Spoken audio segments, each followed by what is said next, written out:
Oh shit, we live. Yeah, I forgot I hit live.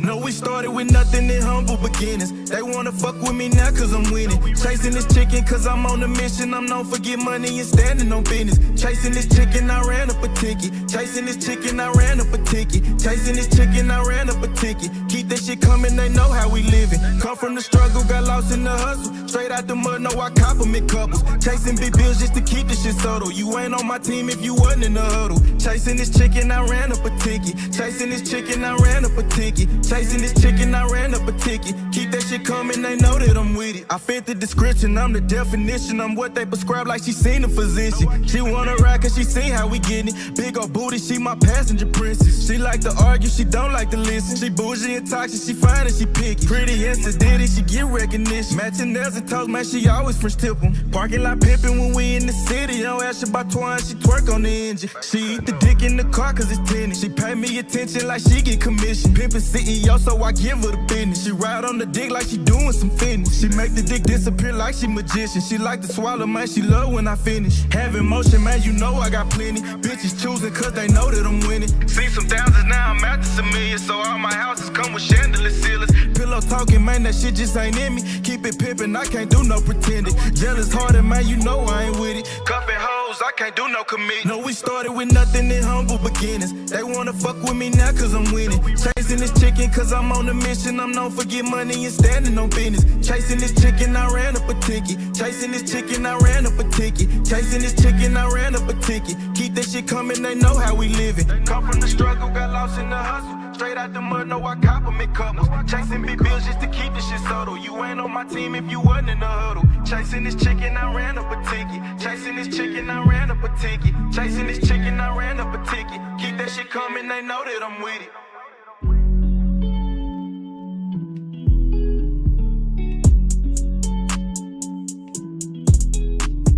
What we doing tonight, chat? Double tap that screen, share the live out. Y'all know what time it is, man. We in intro mode, man. Double tap that screen, share the live out, man. I'm a saint, but I sin. I checked in the game to win. I left, she loving me again. I let her cry out the bins and they say time heal. Mine still felt like it was yesterday. How we're moving fast, probably too fast to even catch the play. Spence a night, she pack a bag, right to me, just getting gas. Coming back, I want it bad. I'ma touch it first, eat it last, it's temporary. Holly damn emotion said it's temporary. My pain deeper than the ocean. Temporary feelings mixed with temporary pleasures. All these temporary moments and these temporary treasures. Temporary circumstances to temporary measures. Temporary friends and even temporary schedules. Temporary smiles and temporary goals. Temporary women sliding on temporary poles.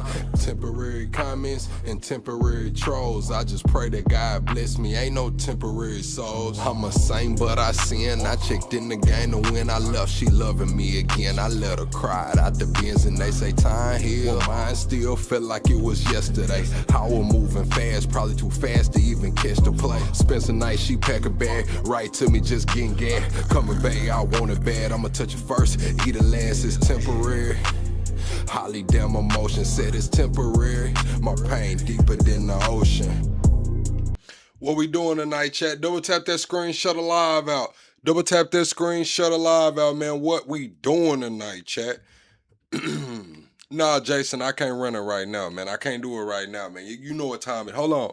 Welcome to the greatest damn show on YouTube. That's what I'm talking about. Hold on. Welcome to the greatest damn show on YouTube. Oh, man. Man, double tap the screen, shut alive out. What we doing tonight, chat? Double tap the screen, shut alive out. What we doing tonight, chat? Hey, saying Trump gives up Taiwan. Global powers united. Is the truth finally being revealed? And we got Netanyahu suing, man. Double tap that screen, shut alive out, chat. Y'all know we got an action-packed episode, man. But before we get into it, I need everybody to hit that like button, double tap that screen, and let's get into the episode, chat. Let's get into the episode, man. I hope everybody having a great day. It's almost a weekend, and y'all know we are the weekenders, man. We are the weekenders, man. We got a video of the Young Turks. They're saying that the Trump administration has labeled him a terrorist, a domestic terrorist, I believe. Also, we got Dave Smith and Adam from Patrick Bet David over there on Pierce Morgan today. We'll see what's going on. Boeing shares fall 4% after Trump announces China will order 200 jets, and that is fewer than expected. Also, we got Professor Jang with the Game Theory 25 speaking on Trump visiting China. Education Secretary Linda McMahon testified, I believe today on the budget. We're going to go over the meetings with Trump and Xi. We'll see how that's going on. Also, we got a miscellaneous clip. God went to Kentucky and ask MAGA voters about the Epstein files, and we'll see how that's going. A survey reveals most Americans would rather live near a nuclear power plant than a data center. How do y'all feel about that, chat? Nuclear power plant or a data center? Which one would you live by if you had to pick between the two? Protests have erupted in Cuba for the third straight day amid nationwide blackouts, man. Yeah, Cuba ran out of oil and diesel. I believe about 3 days ago. They're going through nationwide blackouts and protests are erupting. Israel expects the war to resume as soon as the Trump admin returns from China. It will raise its military readiness to the maximum level when he lands. This is per Can 11. The U.S. told Israel directly a few hours ago that Trump may soon order strikes inside of Iran with Israel ready. Also, there's a video. It looks like Trump was drinking some alcohol. We know that Trump said he's never drank, never smoked. So if this is true, this is going to be the first time we see Trump drink alcohol. I don't know if that's true or not, chat. We'll look into it. The CDC confirms there are currently no hantavirus cases in the United States of America. Secret Service agents got into a heated and physical clashes with the Chinese police during President Trump's visit. At the back doors of these events, one very physical standoff. A Secret Service officer was prevented from taking in his weapon. Yeah, I guess some shit went on with Secret Service and over there in China.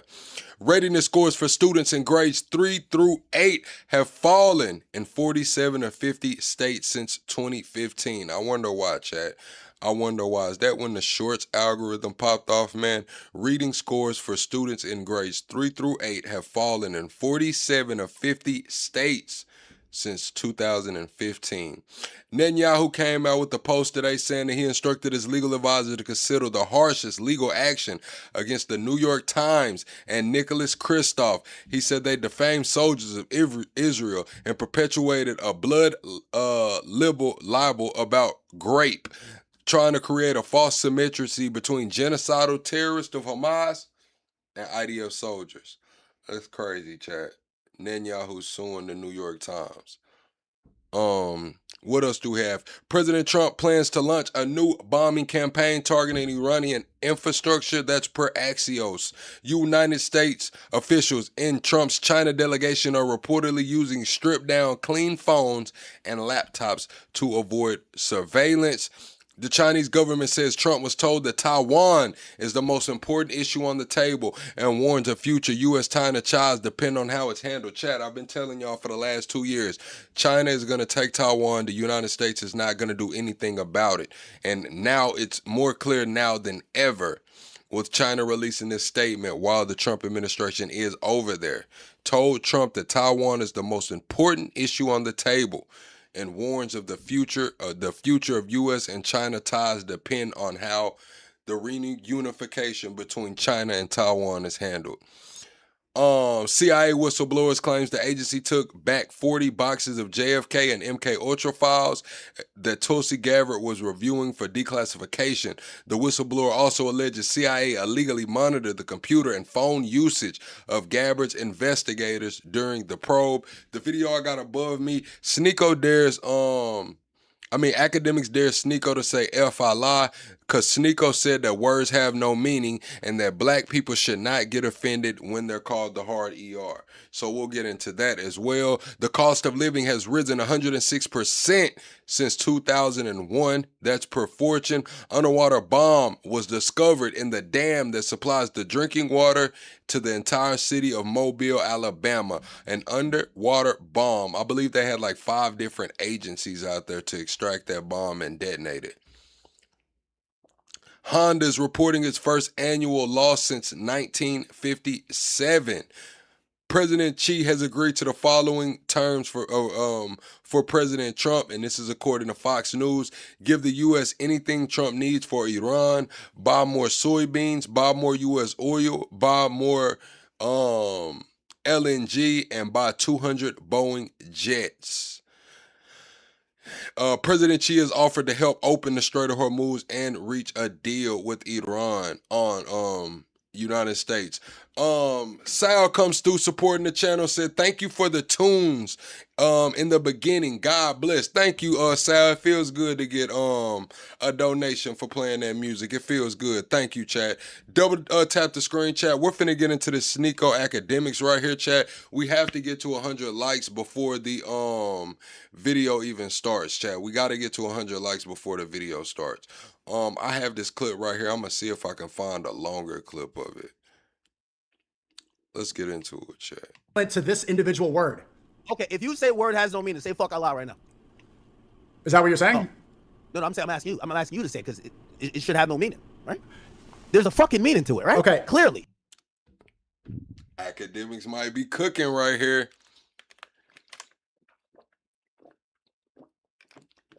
Academics might be cooking, chat. He's saying that Sneeko's saying that words have no meaning. So black people should not be mad at Chud the Builder. Chud the Builder running around calling everybody the hard ER, saying they're chimping out and all of that. He's saying that words have no meaning, so black people should just deal with it. They should just deal with it, let it be called hard ER. So academics' point is, well, if words have no meaning, say shit. F, who you believe in. And Sneeko probably is not going to do it, man. He's not going to do it. I already know he's not. To this individual word. Academics really checkmated Sneeko right here, bro. I'm not going to lie. He really checkmated Sneeko right here, bro. Okay, if you say word has no meaning, say fuck Allah right now. Is that what you're saying? Oh. No, I'm asking you. I'm asking you to say it because it should have.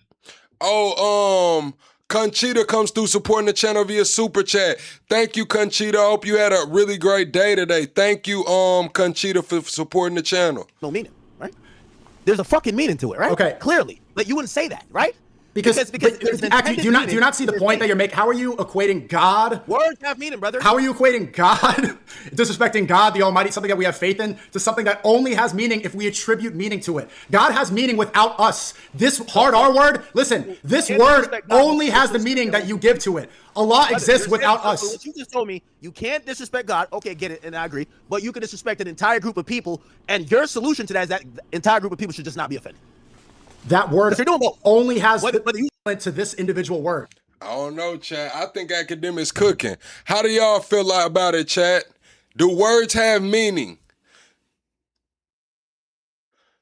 Do words have meaning? Should people be able to just say the N-word, hard ER, call people whatever, and you just take it? When the shoe's on the other foot, chat, I'm not gonna lie. When the shoe's on the other foot, bro, academics really checkmated Sneeko right here, bro.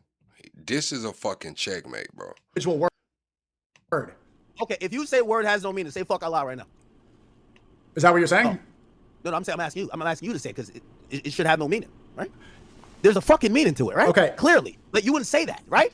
Because do you not see the point that you're making? How are you equating God? Words have meaning, brother. How are you equating God, disrespecting God, the Almighty, something that we have faith in, to something that only has meaning if we attribute meaning to it? God has meaning without us. This hard R word, listen, this word only has the meaning that you give to it. Allah exists without us. What you just told me, you can't disrespect God. Okay, get it, and I agree. But you can disrespect an entire group of people, and your solution to that is that the entire group of people should just not be offended.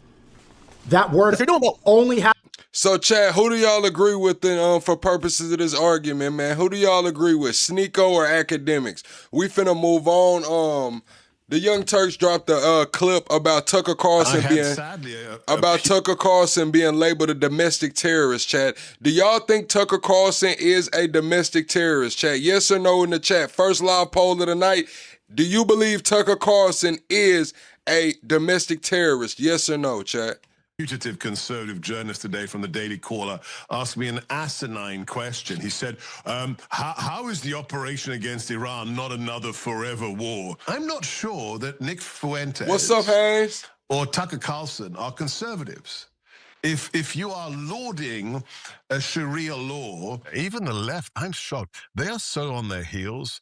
I did a kind of press call when we released the strategy. 50 articles were written that day about the press call. Only one of them from those putzes at Politico was even slightly negative. Sebastian Gorka, who sadly is Trump's counterterrorism czar, is basically on a mission to label anyone who criticizes Trump, Israel, or... I think for purposes of the debate, chat, academics prove that words have meaning because Sneeko would not say that. Sneeko tried to move the goalpost and say, oh, well, God exists without words. Of course, that's not what we're asking you, Sneeko. You're saying words have no meaning, so blacks shouldn't get mad when they're called a hardy or anything. If words have no meaning, disrespect what you love. Disrespect what you believe in. Words have no meaning, right? It's only what you attribute to it, right? But because you're attributing value to this word, you won't say it. Same thing with blacks. It's crazy. Academics cooked them, bro. Fried, flipped them. And I fuck with Sneeko, but academics cooked them. Or the war on Iran as a domestic terrorist. And as you just heard from that video, he is questioning the conservative, credibility of people like Tucker Carlson, who would ban abortion, period, or Nick Fuentes, who I don't pay attention to, and I don't know how conservative he really is. However, we do know, thanks to incredible reporting by Ken Klippenstein, that there is this effort to essentially slap that label onto Americans, and we should be concerned about it. So the piece is titled New Counterterror Strategy Eyes Tucker Carlson. You could read it over at Substack. Administration deems anti-Trump right-wingers terrorists. In it, Klippenstein writes that Tucker Carlson and Nick Fuentes have been named by the White House as possible domestic terrorists, according to the Trump administration's top counterterrorism official, Sebastian Gorka. Gorka, by the way, is a former right-wing influencer who somehow made... So this guy's saying that everybody who opposes the Trump administration in certain kind of ways will be looked at as domestic terrorists. And once you're labeled a domestic terrorist, you open up a can of worms. They can surveil you, they can watch you, they can do a lot of different things that they would not be able to do without that label on you. His way to an official position with the Trump administration. But between grandiose monologues about his vision of a crusade to save Western civilization from anti-American and anti-Christian extremism. You said Tucker the reason the Iran shit started? Hell no, Anonymous. Netanyahu has a corruption trial. Netanyahu has elections coming up. Netanyahu has been trying to do that. This shit was finna go on regardless, man. This shit was finna go on regardless. I'll just say that. Gorka lets slip that the administration's war on domestic terrorism isn't just aimed at the left, which, by the way, would be bad enough. It targets anyone who isn't in line with the broader MAGA agenda, while Trump's National Security Directive, NSPM 7, explicitly singles out the left with its list of so-called terrorism indicators. Many of them could... And All they needed was a reason, man. The United States just needed a reason. The Epstein files was flaring up. You had the ICE protest going on, and Alex Pretty and Renee Good being shot in the face. It was so much going on. Then y'all was like, look, man, y'all got a lot going on anyway. This is what I believe happened, my opinion. Like, hey, man, y'all got a lot going on anyway. We need to get this shit done. What say it, my boy? What say it, my boy? Describe people on the right as well. Well, luckily, here to answer some questions about this and give us some more insight, we have friend of the show, Ken Klippenstein, with us right now. Ken, thank you for, first of all, doing this report, but also for joining us. Hey, Anna, great to be back with you. Awesome. So let's just do a real quick refresher, right? Because we have covered the NSPM 7 story that you did earlier, but for those who might have missed it, tell us a little more about that.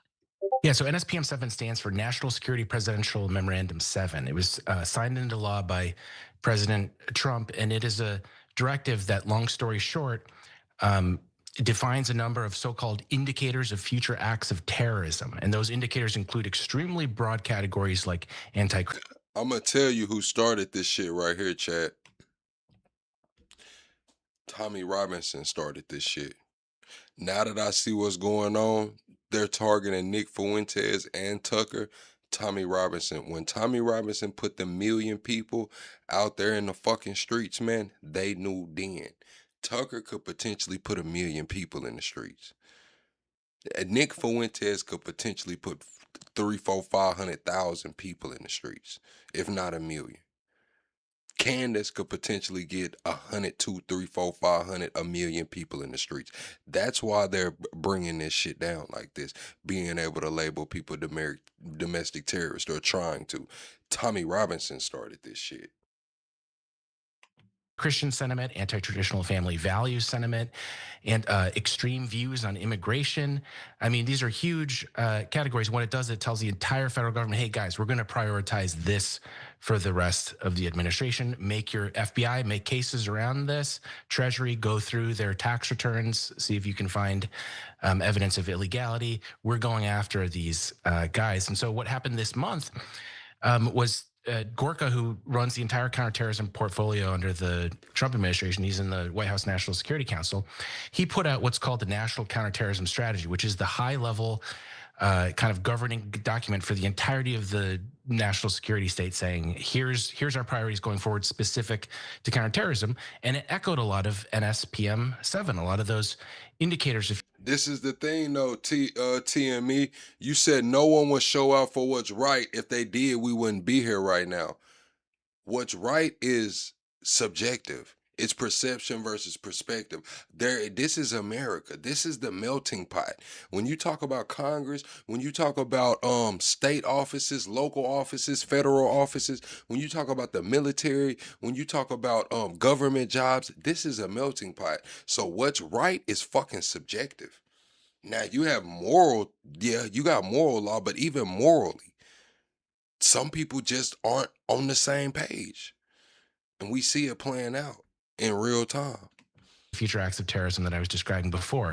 But what's extraordinary about this document is it's the first one ever. I mean, every administration has a national counterterrorism strategy. This is the first one that articulates American citizens as targets. And if you look at the section that lists its 3 main priorities, it is narco groups, Islamist terrorist groups like Al-Qaeda and ISIS, and the third one is the radical left. And the reason I did this story was because I wanted to stress to people, particularly on the right or people who maybe are independents, don't consider themselves on the left, that they are not exempt from this, because the admin can just go around and redefine arbitrarily what they consider to be the right. And that's what he did when he was asked about by editor-in-chief of Breitbart, are there any right-wing people that represent? What to do, VP? That's what I'm saying. You saying we don't stick together, we crabs in a bucket. Well, listen, when I say that this shit is perception versus perspective, I mean that. I mean that. Now, like I said, morally, we know what's right and right, what's wrong is wrong, but some people even have different moral compasses. We see that. That's why there's 2 political parties. That's why the political parties has differences. because of this shit right here. What's right is right, what's wrong is wrong. Obviously, that doesn't ring true here. I just seen 36 Republicans in Oklahoma vote to keep child marriage legal. We just seen all of those people, where was that? New Jersey, vote to let the AI talk to kids about sexual conversations. What's right is right and what's wrong is wrong is obviously fucking subjective to some of these people, man. Let's not talk about initiatives. Let's not talk about funding. Let's not talk about the municipalities and low income housing and tax write-offs and it's just everybody has their own perception. Everybody has their own perspective. A small business owner might look at situations differently than someone who works a 9 to 5. It's just the way it is right here. Terrorist or extremist threats. And Gorka said, well, people like Tucker Carlson, we don't even really consider them right. So I don't think it's fair to put them in that. And then he cited his example. He says he is pro Islamic law.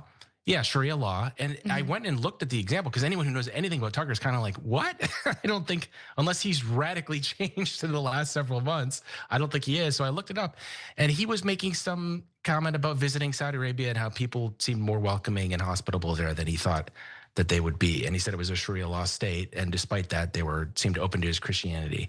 That is not pro Sharia law. Wait, I'm sorry.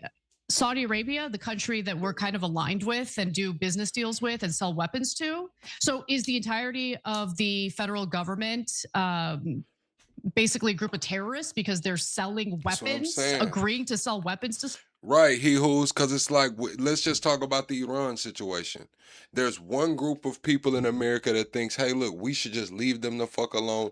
It is what it is. Morally, we should just leave them alone. There's another group of people that think like, hey, no, look, we have to think about the world, the rest of humanity. And if they get this nuclear capabilities, they're going to use it and it's going to end the world. So they think morally they're right. Saudi Arabia? Yeah, this is what people aligned with Trump have been saying about Carlson. One commentator, Laura Loomer, she's been saying he's, backed by Qatar. And, how can he be critical of this war in Gaza unless he's on the take or something? And there's no evidence for any of that. It could just be he thinks these things. And I wish that as a country, we could appreciate that more because I so often, it's not just Gorka, I see so often people are like, oh, you're clearly getting paid by this or you got tricked by bots here. It's like, maybe people just think things. Whatever happened to people just, and they can even be wrong, but maybe they're wrong because they came to their own conclusions that were wrong. Can't that be a possibility? But that's the backdrop of all of this terror obsession is that everyone is an actor on behalf of something else. And it's just so out of control. I mean, I'm going to throw egg on my own face right now because years ago I made that terrible mistake. There was something that Aaron Mate, who's a great reporter, had reported that I disagreed with, and I let people get into. Chad, we got to get to likes up, man. Everyone double tap that screen for me right now. We're chasing 100 likes. We have about 30 minutes to get to 100 likes, Chad. My head and make me think that he's like some sort of Russian agent. And I made a accusation against him that he could have easily sued me for, by the way. That was totally unfounded. So like for anyone who's watching this, please don't fall prey to those ridiculous claims, right? And I apologize to him years later, which is embarrassing, but just when people tell you that they believe something, okay, engage with the substance of their argument as opposed to dismissing them as someone who's being paid to say X, Y, or Z. In the case of Tucker Carlson, he hasn't gone through some extreme, evolution or change. The one area where I think he has grown a little bit is he went from saying pretty hideous things about Muslims back in the day to, I think, understanding now that a lot of that propaganda was meant to, manufacture consent for Israel's wars in the Middle East. And so he's been speaking out against that on his show quite regularly. Candace Owens is doing the same. And I think that's part of the reason why they're drawing the ire of people that. Man, I didn't know Tucker was getting $20 million a year at Fox. That's some fucking chicken, bro. They used to be fully aligned with. Okay, so What exactly are the so-called terror indicators outside of what you've described? Is there anything else that they're looking at?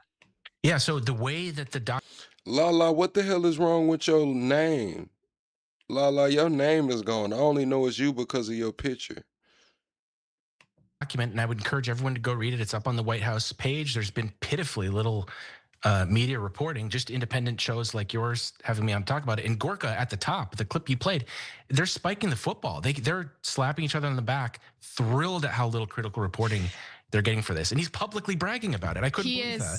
And he's right. He's right. He's so right. No, I thank you for sharing this abuses of power. All right, Chad, I get that. We kind of got the gist of that. Let's get into this other clip. This is the guy, he went to Kentucky and he was asking MAGA how they feel about the Epstein files and the handling of the Epstein files. I was gonna watch this earlier today, but I was like, fuck it, let me watch it with the chat. There's been a lot of talk about a civil war inside MAGA. We've talked about some fissures that have emerged among conservatives. Fissures? Yeah, it's sort of blown up. The administration's top counterterrorism official resigning in protest over President Trump's war with Iran. Betrayed his campaign promise. How the 25th Amendment is I mean, honestly, like the president at 380 chest, fucking shut up about that shit. And that fight might be coming to a head right here in northern Kentucky. This guy named Thomas Massey. What's up, Drip? Welcome in. Yeah, I think they did. They're trying to label Tucker domestic terrorist. I don't know if they have a for sure yet or not, but they're pushing the issue for Tucker and Nick Fuentes. So if it's Tucker, Nick Fuentes, you can pretty much bundle Sneeko in there, Candace Owens, Dave Smith, fuck everybody, bro. There's something wrong with him. But like I said, I think it's because of the people who can actually put feet in the street. Tommy Robinson scared the world. When Tommy Robinson had that rally and he made that call and they said it was 1 million people out there, give or take, he put the world on notice. If Tommy Robinson can put 1 million people in the street, how many people do you think Tucker Carlson get in the fucking street with 3-4 month notice? How many people do you think Candace Owens could get in the street with a 3 or 4 month notice? Representative Thomas Massey has held this seat since 2012, and despite his loyal support for the Republican agenda, what's up, Derek? 91%. 91% of the time. He's in trouble, big trouble, with President Trump. Thomas Massey is a disaster for our party. What's landed him in this fight for political survival? 2 issues that have the potential to split the MAGA base: foreign wars and the Epstein files. It's a hoax that's been built up way beyond proportion. This is bigger than Watergate. Major combat operations in Iran. I don't think we should start another war. Because of this, Massey is now facing a Trump-endorsed challenger in his campaign for re-election. This is a real hero, Ed Galrine. And big money is backing up Trump's attempt to smear Massey. This is officially the most expensive U.S. House primary in history. Man, I'm going to tell you right now, Chad. If y'all know, I'm not going to say it, but y'all know, if Candace Tucker came together, or if Nick Fuentes and one of these other people came together with a 4-month notice and united behind one of those 2 or 3 causes that they have, you don't think that they could put enough people in the street to put the fucking world on notice? If they unite behind one of those real controversial causes, man, they gonna flood the fucking streets, bro. They're gonna flood the streets, bro. With over $25.6 million spent on ads. Where'd that money come from? It didn't come from regular people. It's come from billionaires. At least 95% has come from the Israeli lobby. But this race isn't just about Massey and Trump. It's a litmus test for the future of the MAGA coalition. So I'm driving around Kentucky to find Trump voters and ask them, what's driving their vote in this primary? Is it loyalty to the president, or are the cracks in MAGA really starting to form? Hey, we're down making a video. We're looking to talk to voters about the Republican primary that's coming up. Can we talk to you a little bit about it? Yeah, okay. Did you vote for Donald Trump? Yes, I did. I voted for Trump this last election. I've got my Make America Great Again hat at home. See, what y'all are not realizing is that Candace and Tucker get on there. How many more influencers do y'all think will unite for that cause? You'll get probably a Megyn Kelly will probably come out. Damn, Alex Jones will be there supporting it. Sneeko, like it'll be crazy, bro. Crazy. Ryan Matter, Baron Coleman, everybody that's damn Thomas Massey type people, content creators, man. All of them. The America First will come. The MAGA that's against the Epstein files will come. They will put some fucking people in the streets, bro. All of the Democrats that's against lobbyists and foreign lobbies and shit, they will put some fucking people in the streets, bro. It's nice and refreshing to actually have someone to stand up and say, "What up, Spitfire?" And so that's why I've been a Trump supporter. And why anybody opposes that, I think you're a traitor to this country. President Trump laid out the stakes for his base in this election. Are they loyal to him or not? And with his popularity lower than ever, it might be a question of the strength of MAGA as we know it. So we asked Massey about it. Do you view your race as a fork in the road for the MAGA base? Well, I think the MAGA base is already split, as you point out. Some have gone with the principles that Trump campaigned on. Some have gone with Trump, even when he's changed his mind on things like Epstein. Okay, let's dig into Epstein first. For supporters of the president, the promise Trump and company made on this issue was clear. Would you declassify the Epstein files? Yeah, I would. We need to release the Epstein list. That is an important What's up, thing. Michael? Yeah, I'd be inclined to do the Epstein. I'd have no problem with it. But that urgency from the campaign trail What's up, seemed to Teflon? evaporate once Trump was in office. I thought it was ridiculous. John Wardrop voted for Trump in 2024. He told me that the whole Epstein thing was a big reason why. I thought it was completely ridiculous for the people who had gone on the podcasts, millions and millions of views, and then turning around and calling. You said we stopped talking about children being unalived in Gaza. We cover that, man. Gaza, the parking lot, man. We talk about Gaza, but we talk about South Lebanon too. Like, we've been talking about South Lebanon every night over here, bro. Like, Gaza, South Lebanon. I say it all the time. They're already talking about putting a damn FIFA soccer stadium over there in Gaza, man. They're already talking about that shit. South Lebanon, they took the damn cities off of the map. We talk about that shit all the time here. Calling it a hoax or that there's nothing in here. And I don't know if anyone in this country is going to get arrested for it, but there's only one guy that's really trying, and that's Thomas Massey. Massey is the co-author of the bipartisan Epstein Files Transparency Act, which he guided through a hostile Republican Congress to force a public release of documents related to the case. We fought the president, the attorney general, the FBI director, the Speaker of the House, and the vice president to get this win. But now that they're out, how do the voters feel? You think those five? If Massey doesn't win this election, he'll split the fucking vote. I'm not gonna lie. Like, when it comes to the Republican, when they're picking their nominee, Thomas Massey will fuck around and split the vote over there. He'll have shit looking a little crazy, man. Files should have been released. Oh, yeah. Date. Yeah. And you're happy with how Massey's fought? Yes. For that? Yes. Okay, the file thing, to me, that's a dead horse, okay? End of story. I'd say release it and let the cards fall where they may. You know, who knows? Maybe it might implicate Mr. Trump or President Trump. The Epstein files, they're not important to me. Everybody and their brother's on it. I mean, what are you going to do? And I'm certain Republican and Democrat, a lot of them don't want it released because there's something in there that's going to come back and bite them in the buttocks. Yeah. But with no new convictions following the release of the files, it seems like the only... What do you mean the Republicans ain't split? Man, if Thomas Massey is thrown in there to run in an actual Republican nomination and they actually do the debates, Massey, Vance, Rubio, whoever the fuck else they're gonna throw in there, insert name, Massey's gonna take a lot of that vote, man. Massey's gonna pull votes from Vance. Massey's gonna pull votes from Rubio. Massey's gonna pull votes from people who really want America to get back on the right track. ones bit in the buttocks are the Republicans who actually followed through on Trump's own campaign promise.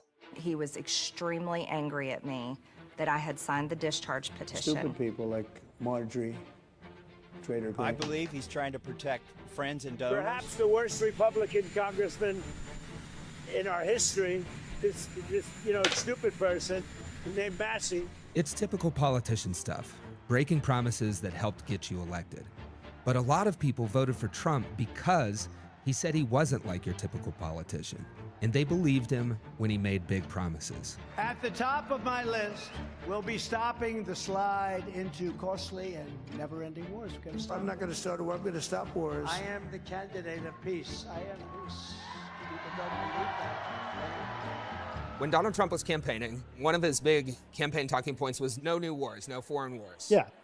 How important was that to you during the campaign? That was really important. You're going to ask me about Iran next. Of course. For a self-described America First peace candidate, the president's second term has been international and violent. And Republicans on the whole have been pretty silent, except for Massey. In January, U.S. military intervention in Venezuela forced a regime change. The executive's military exercise to capture the leader of Venezuela represents one of the most blatant usurpations of congressional authority we have seen in modern times. In February, the U.S. and Israel began military engagements in Iran. Why are we going to war with Iran? This administration can't even give us a straight answer as to why we launched this preemptive war. Massey's opposition to this war is one of the reasons why the pro-Israel lobby has spent so much against him. The United Democracy Project, a super PAC linked to AIPAC, has spent $2.6 million on anti-Massey ads, and the Republican Jewish Coalition spent $4 million. Another super PAC named MAGA Kentucky, which is backed by three... Welcome in, AJ. I hope everybody's having a great night. The weekend is almost here, and we are the Weekenders. If you're enjoying the content, be sure to subscribe to the channel. We're about 15 subscribers away from the next sub goal. Also, let's hit the like button, chat. We're 25 likes away from the next like goal. Be sure to be kind, be courteous, and hit that like button on your way in. Pro-Israel mega donors, Miriam Adelson, Paul Singer, and John Paulson, has spent $5.6 million. But what do voters, who were promised no new wars, make of all of this? How important when you were voting for him was that campaign promise? It was really important. Trump is actually backpedaled. Yeah. He's backpedaled. How did you feel once that campaign promise was broken and now we're in Iran? Because he's doing what BB tells him to do, and that's AIPAC, and I'm not for that. It needed to be What's done up, for a long Sean? time. Did you also feel that way when Trump was running, promising not to get into wars? Did you feel like, well, even though he's promising this, we do need to go to Iran? Yes. Okay, Yes. gotcha. He's the only person that didn't kick the can down the road, you know? Yeah. I mean, they've been doing that for 47 years. Yeah. Somebody had to stand up and do something. That was important to you. Yeah. Now we're in Iran. How does that land with you? I haven't got an opinion on it. It depends how it turns out. Very conclusive, totally makes sense. Representative Massey has been the most vocal Republican critic of the administration and his party, and not just on Epstein and foreign conflicts.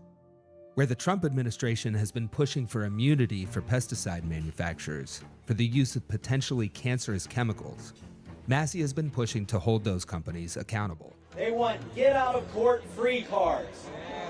We're not... Hey, give Fitness Game some flames. Fitness Game said, yo, plug, I got accepted into a nuclear technician trade school. And I got another baby on the way. Congratulations on the blessing that you have received, man. Congratulations on your blessings, man. A lot of surprises, life-changing money, man. Shout out to you, Fitness. I'm going to give it to him. He voted against Trump's big, beautiful bill. Well, guess what? It added $2 trillion to the debt. I said it would, and it has. And he bucked the majority of his party by voting against an extension on legislation that allows the U.S. government to spy on its own citizens. A short-term infringement of the Constitution is still an infringement of the Constitution. All of this independence, it's made him vulnerable in this primary race. Give me somebody with a warm body to beat Massey. Massey's primary is May 19th. Shit. He's up against Ed Gowron, Trump's hand-chosen opponent. He's a hero. Give me somebody with a warm body to beat Massey. It's crazy. It's crazy. Damn. He's a farmer hero. In a way, the election is a test of the price anyone might pay for going against Trump. Will Massey be punished by voters for disloyalty or rewarded for his independence? How important is it to have someone who's just loyal to Donald Trump and whatever he says versus putting a check on Donald Trump? No, definitely putting a check. You should put a check on anybody because there shouldn't be one person to rule the country. Okay, now, that's a fine line there too. As long as your president is taking care of the country and the people from the country, then I give him 100% of support. No matter what. So, back to the reason I came out here. Which way are these voters leaning? Is it enough that Trump supports his opponent? Would that do it for you? No, I don't know that would swing it one way or the other. I'll look at it. What do you think of Thomas Massey? I think he's good. I like what he's going for. I'll definitely vote for him. Are you voting for Ed in this race? Yes, I am. And what's behind that? What makes you vote for Ed? Well, number one, Trump's endorsing him. That helps. I believe that Thomas Massey was MAGA before MAGA was coined phrase. I want a clear thinker. I want somebody that makes their own decision, not make a phone call. How should I vote? So does Massey have your vote? Massey has my vote. I talked to a lot of voters on this trip. What I found is that while there are... You said, do I believe in vampires? I don't know, man. I don't know. Ask me tomorrow. Are some cracks in the MAGA movement. We don't know where they're going to go yet. And even the people crossing the president's endorsement and voting Congratulations, for Massey Jason. don't see it as turning against Trump. You want more Masseys? Yeah. Yeah, if we get enough of them, and if maybe a few more Trumps, we can actually get stuff moving. If that contradiction sounds confusing to you, you have to remember, voting against Trump's preferred candidate is still a big deal, even if the voters I talk to don't see it that way. Up until now, almost all of Trump's endorsed picks have won their primaries. And this isn't just about the voters in the district. Politicians across the country are going to be watching the results of this race closely to find out what are the consequences for standing up to Donald Trump in 2026. Maybe that's why even Massey, the Trump-critical candidate, is campaigning on their similarities and not on their differences. Despite being the target of the president's rage and the receiving end of millions of PAC dollars spent against him, he's cheating with the squad on the America First movement. Massey told me he doesn't see much of a problem. I'm not running against Donald Trump. I'm running against a guy who was endorsed by Donald Trump. People recognize that, and the bulk of my voters in my polling are people who support Trump and support me. I think if I win this race, we can get the team back together. We can get the band back together. Yeah. It shows that you can still be for the principles that MAGA ran on. We'll find out if that's true or not with next week's election results. But this race has got me thinking about a bigger question too. How many broken promises is too many? And which promises are the ones that matter? Do you think if Donald Trump continues to break campaign... Hey, chat, we're 13 subscribers away from 48,200. If you have not subscribed to the channel, be sure to subscribe to the channel. It's looking like we're not going to hit the like goal, chat. We got 12 minutes to get 33 likes, man. We got 12 minutes to get 33 likes, chat. I don't know, man. I don't know. Promises that he puts at risk the movement of people who believed. 100%. He risks people, even if he might be right on some things, feeling at least like they were lied to or even worse, betrayed. Because broken political promises have actual costs. How's the pain at the pump been lately? Oh, it sucks, especially with the business we got and we're trying to start. We started this spring. 3 Amigos Lawn Care. It's me and my 2 brothers. And hey, boy, don't you play with me, boy. Talking about FBG butter. Boy, don't you play with me. Butter could never be this now. The butter could never be this now. Right now, we're behind just because of the gas. Yeah. Because when we first was planning it all, the prices weren't here. Yeah. So I did vote for Trump, but Trump here lately, I've been kind of, because everything he's saying ain't really happening, you know? I do call myself a Republican, but who knows, 5 years from now, things might change.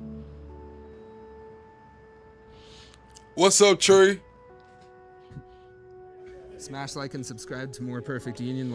All right, Chad, let's get into some of the news. Y'all see I had to put my Chicago accent on to respond to him. He was like, give FGG Butter some likes. I was, boy. Had to put my Chicago accent on to respond to him, man. Butter couldn't be this, man.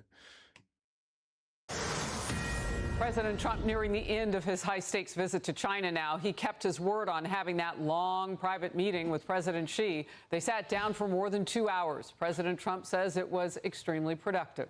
I'm Harris Faulkner. You are in the Faulkner Thanks, Filbert. Focus. President Trump is now revealing more about his private conversation with Xi. Here he is with Sean Hannity in an interview that will air in full tonight.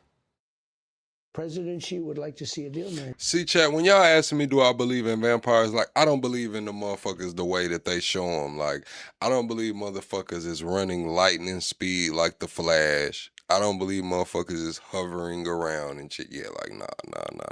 Now I believe in energy vampires, like people trying to, you know, touch you and steal your energy and shit. I believe in people, you know, blood biting people necks and trying to, you know, maybe they'll cut the neck or something. I don't know, bro. But like, far as all of that, you know, hovering and flying and running fast and shit, nah, hell nah, man. Hell nah, man. And he would like to see a deal made. And he did offer, he said, if I can be of any help at all, I would like to be of help. Because, he did say that. Yeah, he did say that. And look, anybody that buys that much oil has obviously got some kind of a relationship with him. But he said, I would love to be a help. If I can be of any help whatsoever, he'd like to see the Hormuz Strait open. He said, if I could be of any help whatsoever, I would like to help. The White House says the two leaders talked about ways to enhance economic cooperation in the flow of fentanyl precursors into the United States. And they agreed, again, as the president just pointed out, that the strait needs to be. No, we trying to deport Kevin O'Leary right now, man. I'm just going to be honest with you, man. We told Abba, we told Miss Bones, man, like, look, man, this nigga Kevin O'Leary got to go, bro. Like, he got to go back to Canada, bro. Like, he can live out his peaceful life. He rich as hell already, man. He can just go build some data centers and, man, listen, man. Take Kevin O'Leary back, man. We trade this nigga, man.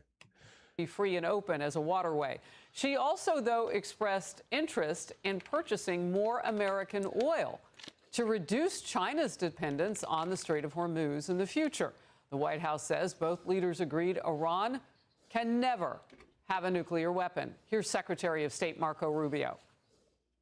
Economies are melting down because of this crisis in the Straits. They're going to be buying less Chinese product, and the Chinese exports are going to drop precipitously. So it's in their interest to resolve this. We hope to convince them to play a more active role in getting Iran to walk away from what they're doing now and trying to do now in the Persian Gulf.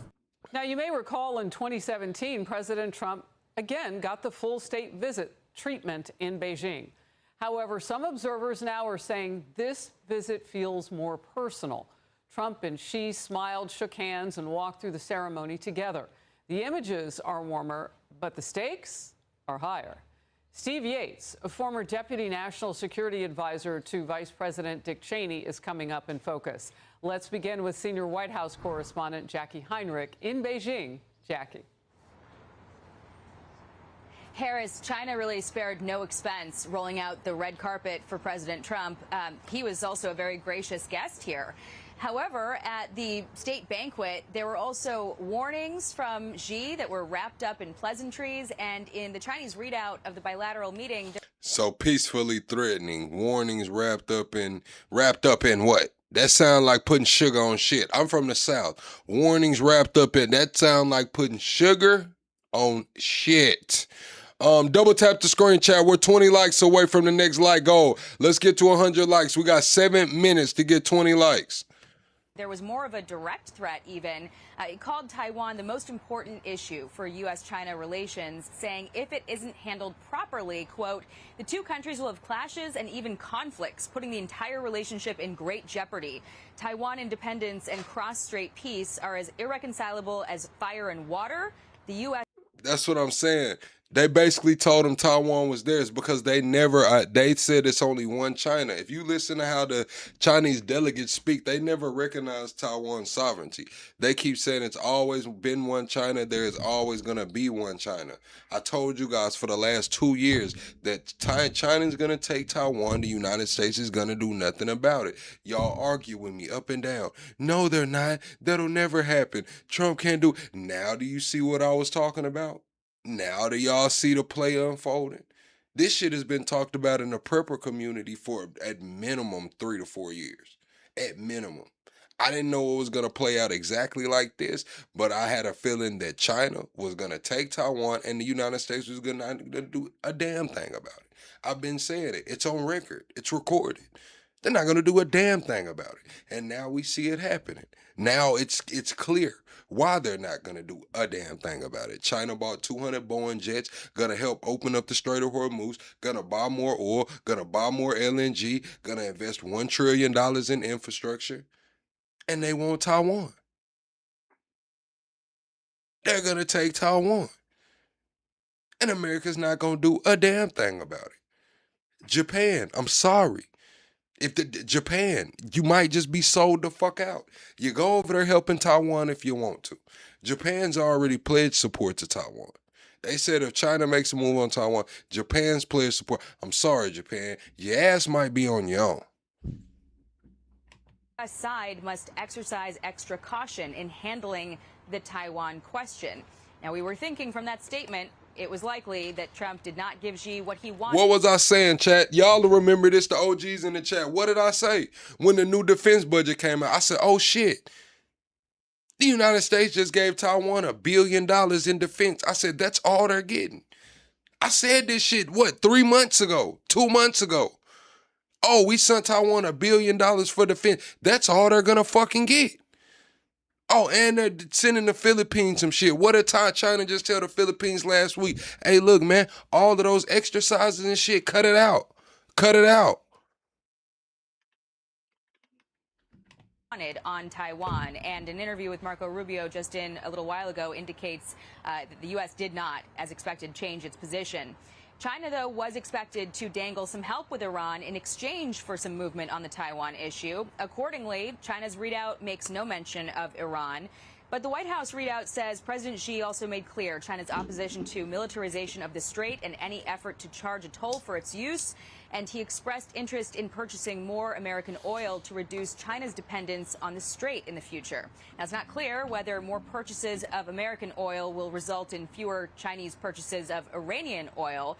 But Treasury Secretary Scott Bessent indicated the U.S. doesn't really need China's help. What's up, Max? Do what they can, and here China has a much bigger interest in reopening the strait than the U.S. does. China gets about a third of its energy needs from the Gulf. The main loading facility for Iranian oil is a facility called Karg Island. We've seen that there have been no loadings in the past 3 days. We believe their storage is full. They're going to start shutting down their production. Listen, we can see that. We're saying we're dependent on Taiwan, which we are. But we've been knowing this shit's been coming for the last 3 or 4 years minimum. You don't think that they've been trying to get away from that, man? AI is getting to a point to where they can make this shit happen a lot faster. Like I told y'all back then, everybody's like, oh, the timeline for this shit, it's going to be till 2032. And I said, I just disagree with the timeline. I disagree with the timeline. Do y'all remember that part, Chad? Biden did the CHIPS Act. They opened up the factory in Arizona. I'm telling y'all, they're like, oh, well, they still have to ship it over there because of the environment. And I'm like, okay, that might be for now. This fucking the timeline is accelerated on everything. The timeline's accelerated on the CBDC. It's accelerated on making their own chips here. It's accelerated on every fucking thing, bro. Contingent on if Trump is going to get a third term. They're going to try to push the envelope as far as they can in these next 2.5 years because they're not promised another 4 under Trump. But they're going to try. It's happening from satellite photos. Now, China's readout also mentions that Xi referenced the Thucydides trap in his meeting, which references how tensions between a ruling power and a rising power have often resulted in war historically. Those are some sharp words. And in the backdrop of all this, Russia just piped up to remind folks that they are friends with China, too, saying that Putin will be coming here in the very near future, Harris. Yeah, making it look a little bit more like a play yard. So Xi is supposed to be coming to America later on this year, as reported by the White House. We'll see how that plays out, if Xi's going to come to America or not. Unfortunately, than the world stage acting like that. Jackie, thank you very much. In focus now, Steve Yates, former Deputy National Security Advisor to Vice President Cheney. He's also Heritage Foundation's Senior Research Fellow for China. Great to have you today. First of all, what do the American people get? Hey, Lori, welcome in, Lori. I see you in the cut, Lori. How you doing today? I hope you had a good day, Lori. Get out of this visit to China? Well, Harris, very, very important question. I think the first challenge the American public is going to need to have is sort of suspend disbelief about what the words are exchanged, and let's watch carefully what actions follow. There's a lot of theater that goes into exchanges with China, maybe with every country, but especially with China. Some of the words that Xi Jinping is expressing personally sound reassuring. They could be reassuring. And then... All right, chat, we're almost at the like goal, man. We're 13 likes away from the next like goal. We have less than a minute to hit it. 13 likes, we got less than a minute to hit it. Double tap that screen.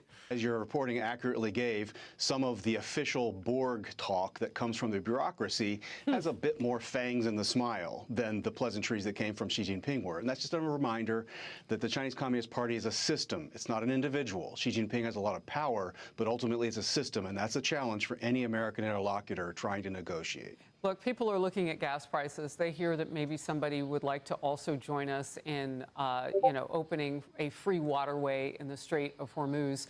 Actually, the words, as you said, sound better than some of the words that we've heard from members of NATO on that issue. Odd irony in that, for sure, Harris. But here's an example of where China's extension of power at distance is not what people might think. They have not actually exercised that much influence. They were part of the problem, obviously buying a lot of illicit oil that was under sanctions because of Iran being the world's largest state sponsor of terror.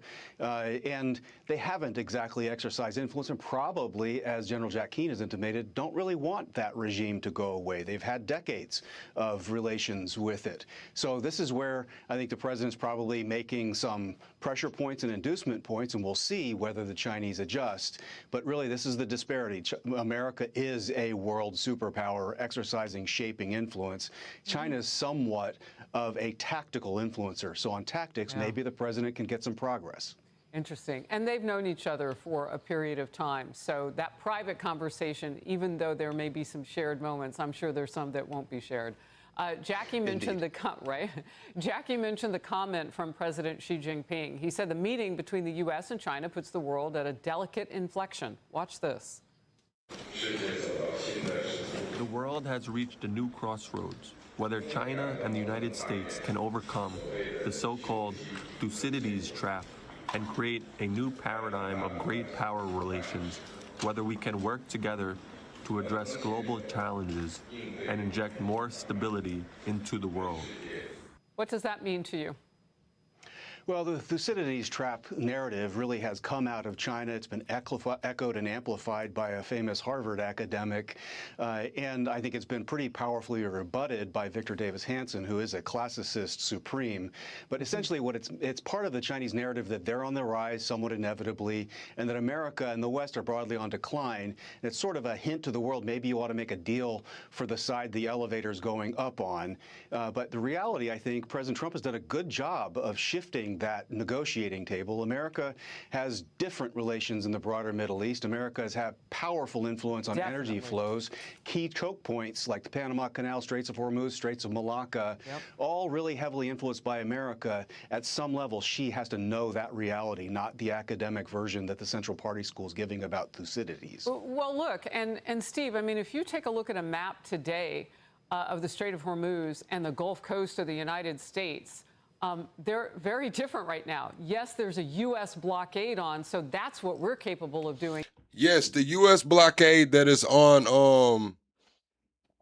the around Cuba is really devastating. Like I said, chat, there have no oil, no diesel for the last 3 days. Nationwide blackouts and protests are erupting. So the situation is very, very dire in Cuba right now.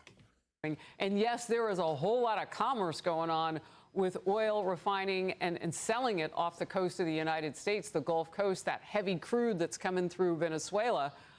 So the game has changed. I don't know if China wants to publicly say that, but you know they see it. And one indication of that, Harris, is the statement that China's agreed to buy more from America on energy.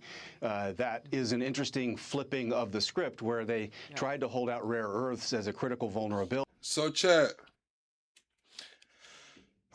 is it safe to say that we lost the trade war with China now? Is it safe to say that we lost the trade war, chat? Y'all remember the 100% tariffs, 200% tariffs.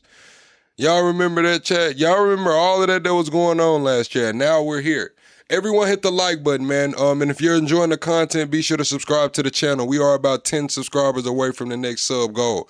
But who remembers that, chat? The trade war. 100% tariff, 200% tariff. Now we're here cutting fucking deals for oil, LNG, 200 Boeing jets, $1 trillion worth of infrastructure and shit.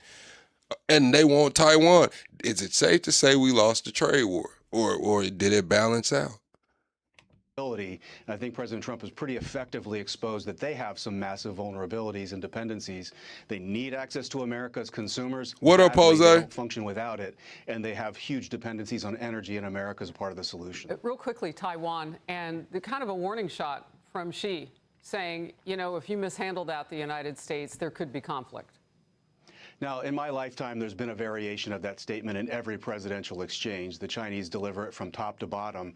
It's empirically not true that Taiwan is the most important issue in U.S.-China relations. There are several others that are quite big, but it is a potential flashpoint. And I think so far, all indications the president handled it exactly as he should. Just shift to other topics and emphasize cooperation elsewhere. Steve Yates, always great to have you in focus. Thank you. Be sure to like and subscribe for all. You said the chat is stupid and biased. Don't tell me you need some coddling in this motherfucker. Hey, you gonna have to fight in here. You better put your gloves on, tighten up your Nikes, man. You better bring your Nikes, bro. How fast is lightning, bro? You better have your... Yeah, don't be in there trying to get coddled and shit, man. We have to send you to the nurse's office in here. Don't tell me you need to go to the nurse's office, Richard. They down there treating you like a rag doll, dragging you each and every way, man. You better fight, Richard. You better get out there and voice your opinion. All right, we continue my interview with President Trump for the full hour. Now, of course, this was right after his all-important meeting with President Xi as we continue our interview. Let me go to the issue of trade, tariffs, intellectual property theft. I'm sure, especially with all those big business people you brought in, those are big. Any progress you can report? Yeah, I mean, it is progress, but I also tell people that, you know, I was in an interview with a very bad, stupid reporter. She works for CBS. You saw that 60 Minutes. Stupid person, just an average person. You could take anybody off the street and it'd be as good as she is, just very average. And she asked me a question. Yeah. She's talked about China and this and that they steal this and they steal that. And I said, yeah, we do it to them too. They spy on us. I said, we spy on them too, I guess, So some people thought that was cute. Other people said, you don't have to say that. I said, I sort of do. No, we do things and they do things, and that's the way it is. Now, with that being said, I spoke to him very strongly about that, and I'd like to see it taken care of. But they've been doing that for 50 years. Will we see a change? In other words, will there be an improvement with trade? Fentanyl is way down coming into the country for two reasons. The border's strong, but it's also down because they're sending less. We taxed them. I gave them a 20% tariff, and because of fentanyl, it was like a penalty. Nobody ever did that. You didn't know that probably. I gave them a 20% tariff because they're sending fentanyl. It's a huge amount of money. I actually said, the tariff is costing you $200 billion, and you make $200 million, much less, a small percentage from the sale. I think from the sale of the fentanyl. And so fentanyl's used for a lot of different reasons, but the bad reason probably outweighs the good. You know, that fentanyl is used for a lot of, you go into fentanyl, it's used for a lot of different things. Man, Trump, I tell y'all this shit all the time, bro. Trump cannot read the room sometimes, bro. Like, I don't know, bro. It's like, what the fuck are you talking about, Trump? Like, we don't need you to give us a damn diagnosis of what the fuck fentanyl does, man. We need to know about the trade deals and what the hell is going on. We don't need you to explain to us what fentanyl is used for. Including operations, et cetera, et cetera. But it's been a disaster. But as you know, I put on a charge of 20%, a tariff of 20%. Nobody else would do that. And we do well with China, and I think we'll both do well. These people really, what I'd like to see, China doesn't open the country. It's massive. It would be unbelievable for our companies if they opened it, and I think it would be good for China too. Any indication they will open? Yep, I think it's safe to say all the Republicans, y'all can put that part of the Chinese Communist Party shit down, bro. All of that, we against Chinese Communist Party and then the Chinese it's looking like somebody's down with the CCP, man. It's looking like somebody got down with the CCP, man. Well, they're going to open some of it, yeah. They open it in stages. I'd like to just see them open it. But, you know, they guard their country, and he cherishes his country. He wants to take, you know, he wants China to be, you know. What does he want from you? What does he want? Is the greatest phrase of all time. But what does he want from us? They have a similar. What does he want from the U.S.? A lot of things. We talked about a lot of things. Too many things to discuss, but a lot of things. We had a very good meeting, but we want things from them. One thing he agreed to today is going to order 200 jets. That's a big thing, Boeing's. 200 big ones. That's a lot of jobs. It's a lot. Boeing wanted 150, he got 200. He said, I think it was a commitment. I mean, you know, sort of like a statement, but I think it was a commitment. It's a great thing. It's a lot of jobs. Boeing's doing a good job. They're catching up. The requests were a lot, and our requests were a lot. We requested for a lot. We have Visa, which is not allowed to trade, and they were there. It was a big company, and other companies are allowed to trade. And I said, what about letting Visa? We had the head of Visa there today, by the way. Visa's a big deal. I said, what about using Visa in China? For some reason, they were blackballed. And maybe that'll come off. So we had a lot of, you know, we were in there for a few hours, right? Long time. Do you think you made progress? Did you feel like... I'm just going to say it, Chad. We're all thinking it. Who gives a fuck if they use Visa in China, bro? I might give a fuck if they using Visa in China, bro. I'm just going to be honest with you. I can't name one person in here that cares if China uses a fucking Visa or not, bro. I don't give a fuck, bro. Like, I could care less if China uses Visa or not, bro. That the give and take, like, well, for example, you're not going to sign this big agreement after hours meeting, but do you feel the foundation was laid for great success? Better than last time. You know, last time we signed like 36 deals. This time it's much bigger than that. Talked about soybeans for our farmers. They're going to do a lot of soybeans for our farmers. They're going to be buying a lot of our farm product, which is great. You know, they haven't. How the fuck does Visa getting accepted in China help me as an American? They're not going to lower my fees. How the fuck? I don't care. That sounds like a fucking Visa problem to me. Yeah, you think if I got banned from China, Visa would give a fuck? No. Unlimited appetite, as the expression goes. They can buy as much as they, when you have that many people, they need it. And we have the best product. We're the best, sort of the best of everything. And they'll be doing that. Very farmer to me is very, you know, I must have gotten 95% of the farm vote. And by the way, we just signed the Farm Bill, or we just approved the Farm Bill in Congress, which a lot of people thought was not going to happen. You know, the Democrats are against farmers. You believe it? I say, how can they be against? Add that to the men and women's sports center. The Democrats are against farmers. Can you believe it? So anyway, they're defective. I came up with a new name. I don't know if I should. I know which one it is. Democrats. He Because said- they're dumb. They're dumb. It's D-U-M. I got rid of the B. So you're only changing one letter, right?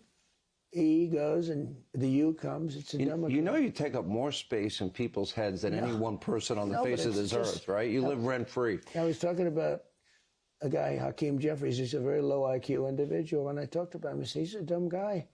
He's a Democrat. And I said, So, Chad, who do you think has a higher IQ?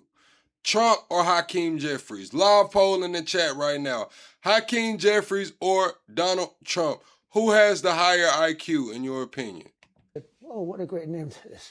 So, Let me ask you this. The issue, and you've been asked about it, and you've spoken about it, and that is China's support of Iran. How big a discussion was that today? we discussed it. I mean, when you say support, they're not fighting a war with us or anything. No.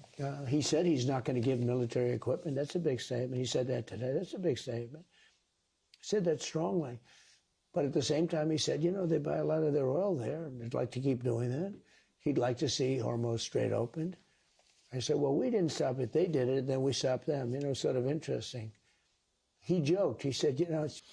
Then Kathy comes in here talking about idiot. He thinks they're talking about Visa's credit card. They're talking about the whole payments, bro. What the fuck are you talking about? You think they're talking about a damn travel visa? While he just said the CEO was with me. They haven't been accepting it. The CEO was with me. The CEO of what? A fucking passport? A travel visa? Kathy, I'm going to need you to sit this one out, lady. You didn't think it through, man. You didn't think that one through. Sort of, if they stopped it, then you stopped them. But they'd like to see it opened. But they actually closed it. What's up, He didn't Archangel? like the fact that they're charging tolls. I don't know if they are or not. I don't know who would pay them. I mean, where do they put the money? The country's decimated. You know, they're charging tolls. Where's the money going?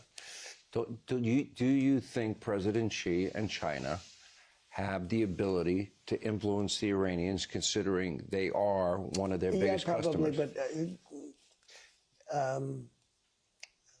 look, he's not coming in with guns. He's not coming in with rifles. And not coming in shooting. You know, somebody said he's been very good.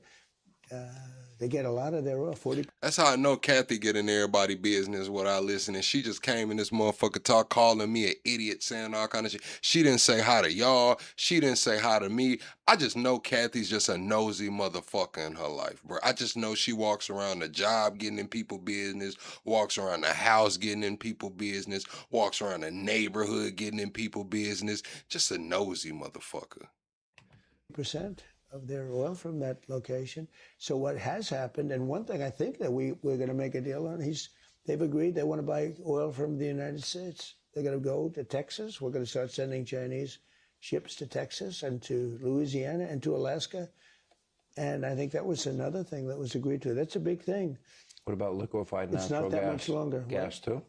Yeah, everything.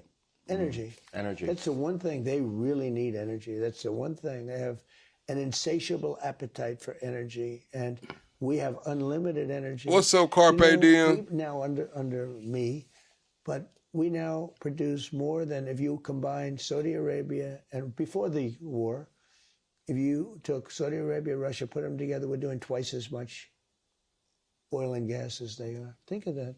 It's amazing. Venezuela is one. We're two. Called drill, baby, drill, right?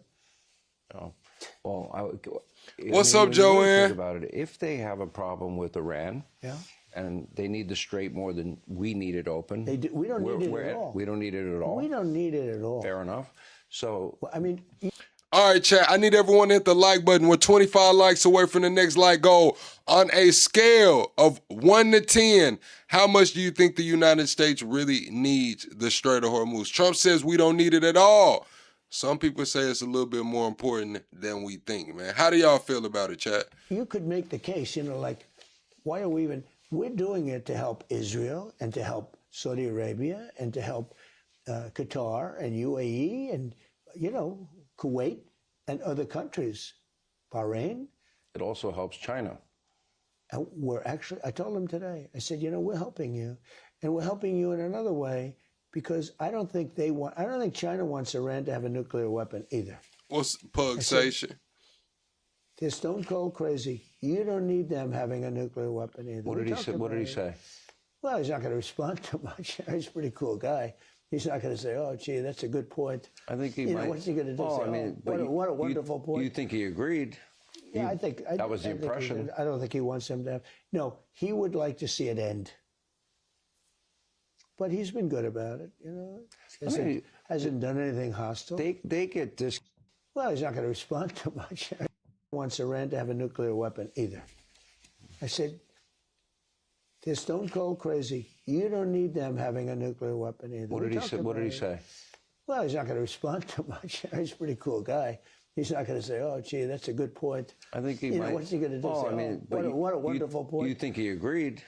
Yeah, I think that was the impression. I don't think he wants them to have. No, he would like to see it end. But he's been good about it. Hasn't done anything hostile. They get discounted oil from Iran. Here's a thought. Because if you're going to expand trade, and it's going to include benefits for our farmers, and it's going to include manufacturing, and all those, top CEOs and executives that you brought into that meeting that they didn't expect, I would imagine that there probably is a deal to be had on the energy front, which would be great for our country. So I told him I'd love to see you buy oil from Texas and Louisiana, from the United States, Alaska. We've got so much of it. And he said he likes the idea. He'd like to talk about that. I think it'll happen. Yeah. That's a big deal. That's a big deal. I don't know. I think that would be a huge announcement. Look, they're doing it right now. They're sending Chinese ships up to buy oil. They do. So we're doing, and I don't like talking about it because then the fake news media says, Trump doesn't talk about the fact that somebody's paying 2.5 from, I had it down to $1.85 in Iowa a gallon. So now it's $4, and it's going to not be long. And as soon as the war ends, it's going to go down to lower than it was before. It's going to be very quick. And, when I explain it to people, all you have to do is say, do you think Iran, they're crazy, should have a nuclear weapon? Everybody says no. I said, well, then you think I'm doing the right thing. And I have no choice. The sad thing is that we had just broken every record on the stock market, as you know. I thought the market would go down 20. Chat, everyone hit the like button, man. Everyone hit the like button. Double tap that screen. We're 25 likes away from the next like goal. We're 6 subscribers from 48,200. Be sure to subscribe to the channel if you're enjoying the content. Let's get a quick 6 subscribers. 25 points. It didn't. It's higher now than it was before we started. All right. If you want, well, but isn't that amazing? It is amazing. And, I know people around you told you oil prices would go up. Okay. I had a conversation with you, and I asked you if I could bring this up. And I said, Mr. President, if you wanted to knock out Iran's economy, you could probably do it in under an hour. And you said to me, no, probably in 5 minutes. Yeah, very little time. That's what you said to me. And then I asked you. Well, we hit Carg Island, everything but the oil. We left that one little thing. I say, stay 50 yards away. And I said to General Raisin Kane, I said, General, how long will it take? He said, 4 or 5 minutes. I said, no, seriously, how long? I figured he'd say a day or 2 days, a week. He said, no, only 4 or 5 minutes. They wiped out the whole island, except they left the nozzle. That's where the oil comes out, just in case. You know what? That would end this conflict. That would end this war. Well, it would, but then you said to me. Then you'd lose a lot of oil. And I don't know. Look, right now, there's no oil coming out of Carg Island. None. Zero. They're going to cap those wells. People are finding other places to buy oil, like Texas. So I don't want to say we're making a fortune. You understand that? Because if I say, they're going to say, oh, he forgets about the little man, with the $4 gasoline. You said, the reason, you said to me, this would wipe out their economy for over a decade. It's a population of over 90 million people that have been oppressed for 47 plus years. Yeah. And you said you didn't want to do that if you didn't have to. So if I don't have to, I don't. Chat. Has rising gas prices affected you? Yes or no, chat? Has rising gas prices affected you? I'm not gonna lie, chat.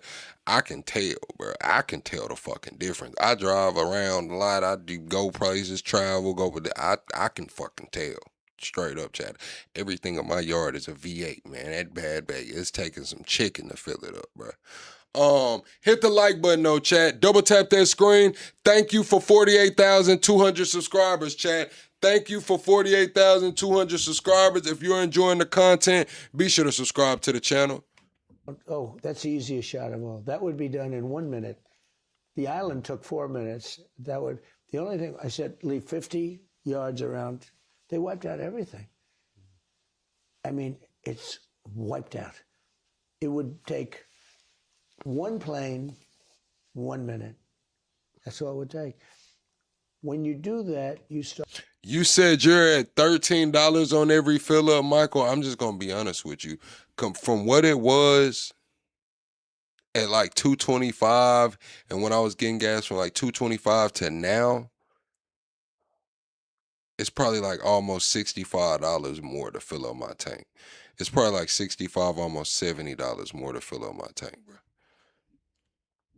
Start off. That's a big statement to do that. Now, you also have bridges. You also have electric plants, which I think in many ways are worse because you can get the oil open faster than you can build a new bridge or build a new electric plant. But these guys should make a deal. I mean, only crazy people would not make a deal, but they should make a deal. And President Xi would like to see a deal made. He would like to see a deal made. You said, please stop blaming Israel. I'm from Israel. You guys don't know what's going on there. From our vantage point, it's obvious that we're almost a U.S. colony or one big military base from the U.S. What the fuck that got to do with us? I'm just going to be honest with you. Who do we blame then? I'm just going to be honest, man. We're blaming government. We're blaming leadership. We're blaming this shit going on. What do you mean? Who the fuck is it? Rubio said that it was an imminent threat, and he said where the imminent threat was coming from. Don't tell us not to blame it. Tell Rubio. Rubio gave us that information. Rubio got up there and said it in front of the world. They asked him what was the imminent threat, and he said we had information that Israel was going to attack. So we got in with the attack preemptively, because we knew our bases would be hit in retaliation. Get me right, Marco Rubio. Send the message to him. He told us. And he did offer. He said, if I can be of any help at all, I would like to be of help. Because, he did say that. Yeah, he did say that. And look, anybody that buys that much oil has obviously got some kind of a relationship with him.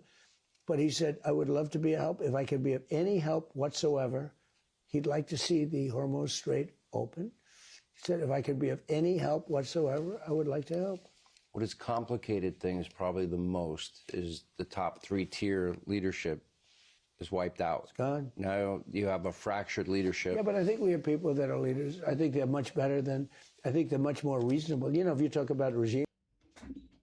Wait till this fucking video is over. Y'all saying Rubio didn't blame Israel. Okay. Hey, listen, chat. I'm going to need some fucking super chats, some donations and shit, because y'all finna stop my whole show, man. I curate the content to make me go pull up some shit, man. To make me go pull up some shit to prove a point. Change. That's the ultimate. No, I said that is serious regime change, right? The third tier that we're dealing with now, I think they're actually much more reasonable and in many ways smarter than the first tier and the second tier, who are no longer with us. And why aren't they? Why do they go forwards and backwards?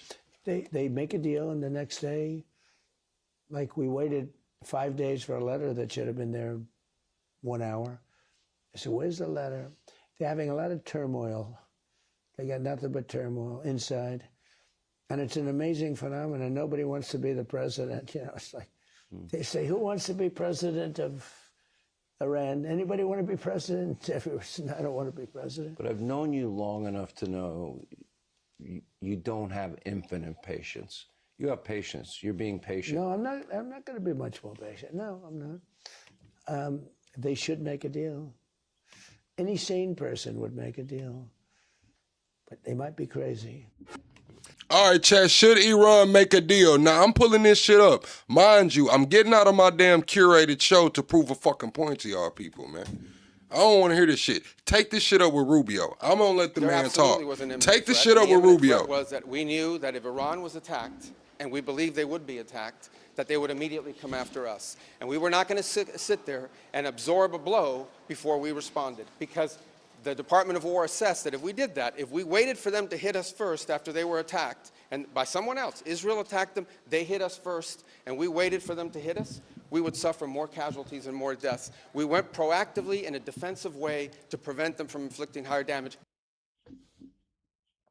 So did I say there that has shit? been an 80-year cover-up Hold on. of the existence. So did I say that shit or did Marco Rubio say that shit, man? I don't want to hear your chat. Did I say that shit or did Marco Rubio say it, man? You coming here saying, hey, listen, man, take that shit up with Rubio, man. Take that. I didn't put their name in this business. There absolutely was an I didn't put anybody name in this shit. I didn't put anybody name in this shit. Rubio put their name in this shit. Don't be mad at me. Be mad at Rubio. Rubio told the world what was really going on, man. He said the quiet part out loud, man. Don't be mad at me. There absolutely was an imminent threat, and the imminent threat was that we knew that if Iran was attacked, and we believed they would be attacked, that they would immediately come after us. And we were not going to sit there and absorb a blow before we responded, because the Department of War assessed that if we did that, if we waited for them to hit us first after they were attacked, and by someone else, Israel attacked them, they hit us first, and we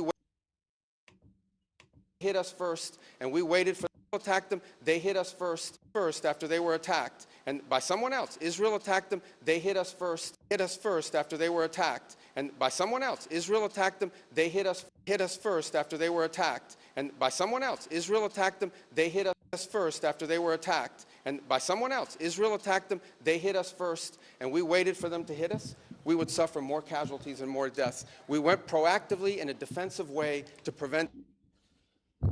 Don't blame me is all I'm saying, man. Don't blame me. I didn't say that shit. Rubio said it. I didn't say that. Y'all mad at me, but y'all not mad at Rubio. It's crazy. It's crazy. It's crazy.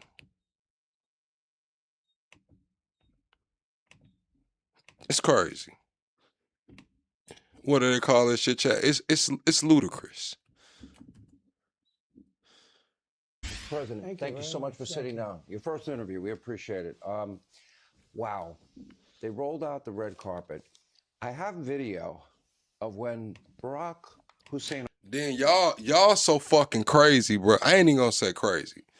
Hold on, let me make sure. Am I? All right, no, I'm here. Y'all, I ain't gonna say crazy. Y'all will sit here and listen to Rubio say that shit and still deny it. Y'all will listen to Rubio say it and still fucking deny it. Just call him a liar. Just say Rubio's lying then. That's the better argument. Just say Rubio's a fucking liar. We don't believe him. He lied. But I listened to the shit. I just played the shit like 9 times in a row. Just say he's a liar. When Obama came to China, there wasn't as much pageantry. No. From your perspective, that welcome, how did you interpret that? Well, we have a relationship, he and I, and we've been working together a long time. We've gotten along well. When I first came here, China was really taking advantage of the United States. He understands that. And now we do great with China, and we have a very good relationship. We have a friendship, really. He's a tremendous leader. He's been here a long time, very powerful. So if we're gonna say that Israel has an office, they're always in the Pentagon. We always share all of this information. They just had Netanyahu over here talking about it before they did the strike. We're gonna say that we didn't get the information there. We knew, we acted preemptively because we had information that there was going to be a strike from another country. He said another country to make sure it wasn't America. And he said Israel specifically. He didn't name any other country. Israel specifically. But y'all gonna sit here and say he didn't say the shit. It's crazy. Y'all will listen to it and still say he didn't say it. Strong, there's no doubt about it. and we just have a good relationship. I did actually see other people arrive here. I'm just gonna say y'all motherfuckers delusional, bro. God, bless your little hearts. Bless your little hearts. Honestly, Chad, bless your little hearts. President, thank you so much for sitting down. Your first interview, we appreciate it. Wow, they rolled out the red carpet. I have video of when Barack Hussein Obama came to China. There wasn't as much pageantry. From your perspective, that welcome, how did you interpret that?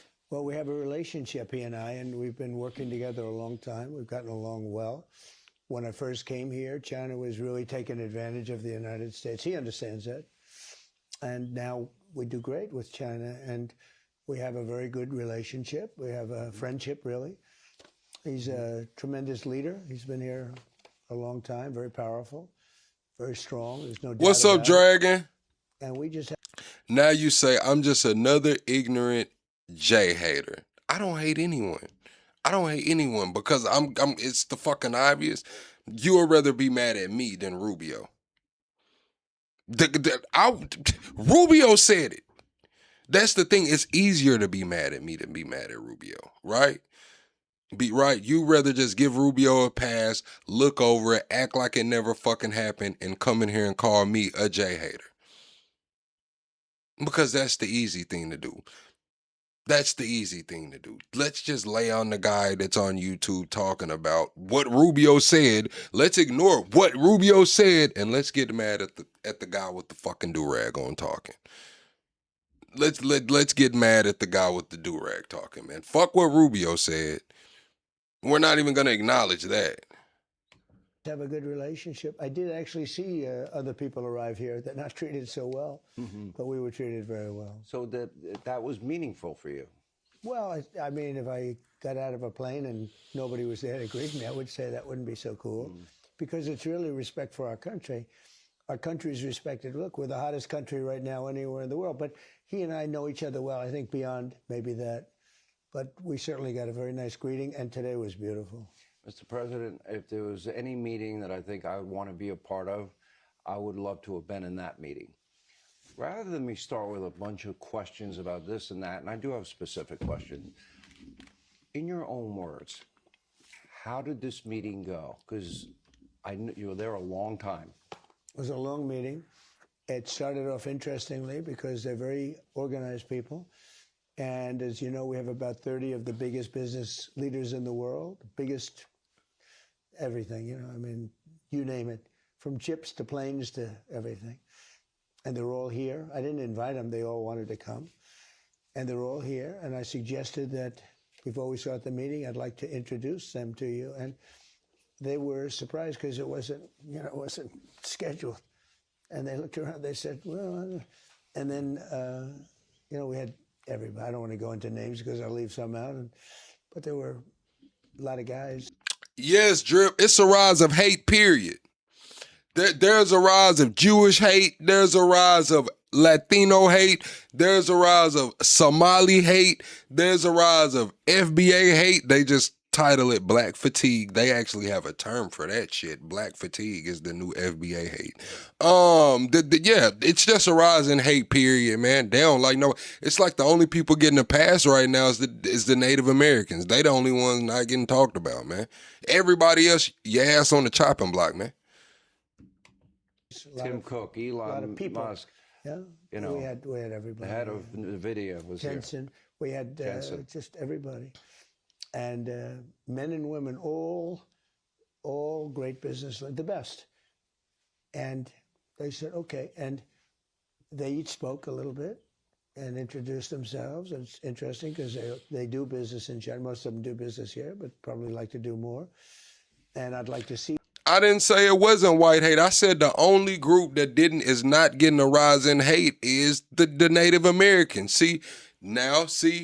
Because I specifically didn't name the white community, y'all missed the tie it all up when I said the Native Americans are the only ones. Y'all wanted me to say the white hate is rising so bad that you just missed everything I said. I just tied it up together. I said the only group that's not getting a rise in hate is Native Americans. See, y'all hear what y'all want to hear, man. Y'all, it's comprehension, man. Where's the fucking comprehension in my chat, man? Where is that shit, man? Where did that shit go? See them do more. That would be good for trade and trade balance. And they were fantastic. I'll tell you, they really had a good time. Once the Chinese leadership, because it was President Xi and many other leaders, once they got used to the fact that we're a little off schedule here and we're talking about a subject that wasn't even thought about, but they were outside. I said, I think we can get them in 5 minutes, because they were literally, a few minutes away from the room where we were in the Great Hall. We were in the Great Hall. And they came in and they did fantastically well. It was really good. I think it was, he actually said, that was very good. That was a good idea. But it was very different from what the schedule had. And then we went on and we talked about a lot of different subjects, and I think it was all good. Let me ask you this. You always say that you have a very good relationship. I'm not gonna lie, chat. How much do y'all think they paying Sean Hannity, bro, over there? If Tucker Carlson was getting $20 million a year, bro, how much is Sean Hannity getting, bro? Sean Hannity's getting some fucking chicken, bro. Like when they told me Tucker Carlson was getting $20 million a year, bro, that opened my eyes. Like, damn, they're getting some fucking chicken, bro.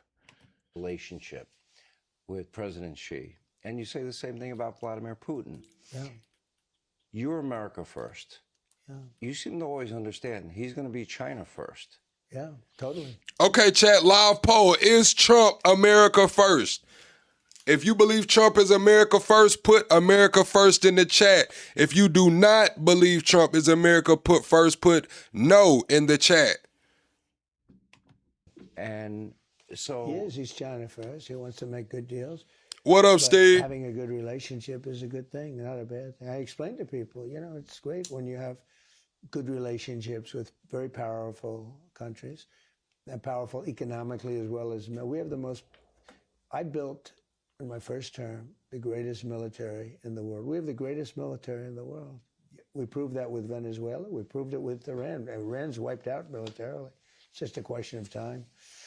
And we gave them a break by stopping a little while. We have a blockade. They have no boats are going in. No boats are even thinking about it. We talked about it today. It's very interesting. But they're impressed. We have a great military. We have the greatest military we've ever had, but we have the greatest military anywhere in the world. I built it in the first term. A little was given away by Biden to Afghanistan. And as much as it was a lot, but it's a very little compared to what we have. We have... Yeah, see, chat, I don't hate any group of people. I acknowledge the stereotypes, man. See, when comedians do it, y'all give them all the fucking grace. I'm a streamer, man. I'm on here talking, bro. I'm acknowledging stereotypes, man. I don't hate anybody. Honestly, I don't know you enough to hate you, nigga. Straight up. But I do acknowledge stereotypes. I do acknowledge what the fuck be going on, because a lot of y'all seem to miss that part. When it comes to black stereotypes, it's all fine and dandy, man. Pile that shit on, bro. But hey, when I get to pointing out them stereotypes to them other ethnicities and races and cultures and shit, everybody want to run up out of the chat. Everybody want to tuck their tail. That shit hit a little too close to home, don't it? I know it. That shit hit a little too close to home. Country that is respected. What's up, Carlos? 2 years ago, if Biden came here, I don't even think he would get a meeting with President Xi. I don't think they'd even meet with him. I don't know if he'd be able to focus long enough in the meeting. You know what? He wouldn't come here. But assuming he came, I don't know that he'd even have a meeting. It's amazing. Actually, a lot of people, I noticed even with the business leaders, they're the biggest businessmen in the world, and women, a couple of women. And most of them, almost all of them, but most of them never met President Xi. This was the first time they've met him. So they found it exciting. They all performed very well. They all spoke. And I said, that's a little different position for them because they're hot stuff back in our country. But here they are, they're standing in front of this, massive country, the leadership. But they really performed well, I thought. You have in the past described President Xi to me as very tough, all business. Yeah. You're not describing I wonder the when type of business that he normally... I wonder when they're gonna release this full interview, chat. We'll have to when they drop the full interview, we'll have to go watch it. They released 2 15-minute clips, so I'm assuming that Sean Hannity at least got an hour-long interview. You used to do you think that your relationship has evolved to the point where, oh, he can go along with your spontaneity? I think he's a warm person, actually, but he's all business. He's there's no games, there's no talking about how nice the weather is. Oh, let's look at the stars, let's look at the sun. No, he's all business, and I like that. I mean, that's a good thing. No games. You said pour myself some vodka and eat some sausage, man. Listen, man. Only time folks in America really just eat sausage and drink vodka and shit, it gotta be a grill going on, man. I don't see any charcoal smoking, man. I don't see nothing going on for me to be trying to drink vodka and eat sausages, man. I say it about him, and I could say it about some, not as complimentary, frankly, for the most part. But I say about him that if you went to Hollywood and you looked for a leader of China to play a role in a movie, central casting. He's central casting. You couldn't find a guy like him. Even his physical features. He's tall, very tall. All right, Jay Bizzle, we'll see you on the next one. No, Vladimir comes in here every night. We know Vladimir over here. You said there's so much you could say. It is a lot to be said. I opened the phone lines up probably about we almost 2 hours into the show. Probably in the next hour and a half, I'll open the phone lines up. But yeah, we know Vladimir over here. And especially for this country, because they tend to be a little bit shorter. You look at the military. I mean, the military today was incredible. That military marching was incredible. But no, if you went to Hollywood, you're not going to find a guy to play the role. He's good. And he's I mean, I'll get criticized. They always criticize me when I say good things about certain leaders, and this one. But he's a leader for China. Hey, man, look, man, we got Pugsation in here, man. Somebody got to take the damn dog out. I told y'all I'm not taking care of that dog. Y'all done got the chat a dog in here, man. He barking and shit. He trying to take a shit in here, man. Somebody take the damn dog out, man, before we take his ass to the pound, man. Y'all talking about we need a forever home for the dog and shit, man. Listen, I'm finna sell Pugsation, man. I got a partner around the corner. He might need a dog. Pugsation on his way out, because y'all ain't taking care of him. He's led almost 1.5 billion people for a long time, and he's respected. It's sort of interesting when the fake news said, he said, they'll say, President Trump Welcome back, Amber. President Xi was a brilliant leader. That's a terrible thing. What am I going to do? Yeah, we got a chat dog, man. The chat voted, man. I guess they went and bought a dog behind my back. Y'all see Pugsation right there? The little yellow emoji, Pugsation and shit, man. The chat wanted a dog. Y'all got to take care of the dog, bro. I'm not with the dogs. I'm not with the animals all on the couches and shit, man. I will sell that dog, man. Pugsation, y'all said it's a full breed. We can probably get about $1,500 for Pugsation, man. He shit in here again. He's gone for the $1,500. But it's, you saw the response. You saw here's the thing. Those business people are here to make deals and to bring back jobs. They're bringing back massive numbers. China's going to invest hundreds of billions of dollars with those people that were. Nah, he don't bite. And why would you come in my chat and just put pound anal beads? Yeah, we got to get you up out of here. You too freaked out, bro. You didn't say hi to nobody. You just came in here and talking about anal beads. You got to go, bro. You're freaked out. But yeah, no, the dog don't bite, Tweety. The dog is a hoe, man. The dog don't bite. It only barks when it's hungry or got a shit. It's all kind of company walking in and out of the house. The dog doesn't growl. It doesn't do shit, bro. Like, the dog is actually useless, man. I'm just going to tell you. Y'all like it, so I love it. But if he shit in here again, he's gone. In that room today. That's why they came. That's why they came. It was really an honor. We had just about every major business leader in there. Yeah, I mean, the list was impressive. There's no doubt about it. So maybe to give people some insight into how you act in these situations. You're representing our country. You're the president of our country. And That is not my dog. That is not my dog, man. That's the mod squad, dog. The mods is in control of the dog. That's not my dog. That's not my dog. I don't even like little bitty dogs. If I'm gonna get a dog, it's gonna be a hitter, man. It's gonna be something real, something I can go hog hunting with, man. A real hitter. We outside together, man. Puxation, man, he's cool or whatever. He just don't do shit, man. He just don't do shit, man. It's y'all dog, man. We get to watch you on a regular basis, something that the media did not get a lot of access to when Joe Biden was president. But we watch you. We never did it. Well, I don't. And when he did do it, it was a disaster. Okay, so almost 100% of the time, it was a disaster. Pretty much. It was a terrible thing for our country. Can't be represented like that. Our country was laughed at. 2 years ago, our country was laughed at. We felt like a stupid country. We were scorned. We were mocked. We were taken advantage of. Amber gonna say my questions need to be answered before any of that craziness. Amber, who the hell is you talking to, man? I hope you arguing with somebody in the chat, Amber, because if you're talking to me, man, Amber, chill out. I hope you're talking to the chat now, Amber. Chill out. I don't want to have to sit you down, Amber. That corner is it's getting hot and ready. In trade and every other way. I mean, look at what happened with Afghanistan. We left all that, billions of dollars of equipment behind. Could have taken it. It was just unbelievable. What's up, Jay? Emmy and Oz, you in Australia? You worried for us? Thanks. What's up, Jay?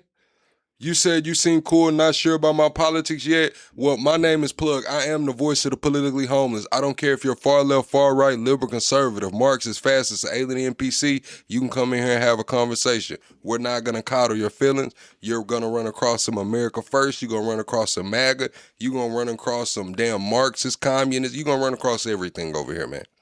We're not coddling any fucking feelings, man. Straight up. There's no reason to do that. Just all of a sudden and leave it.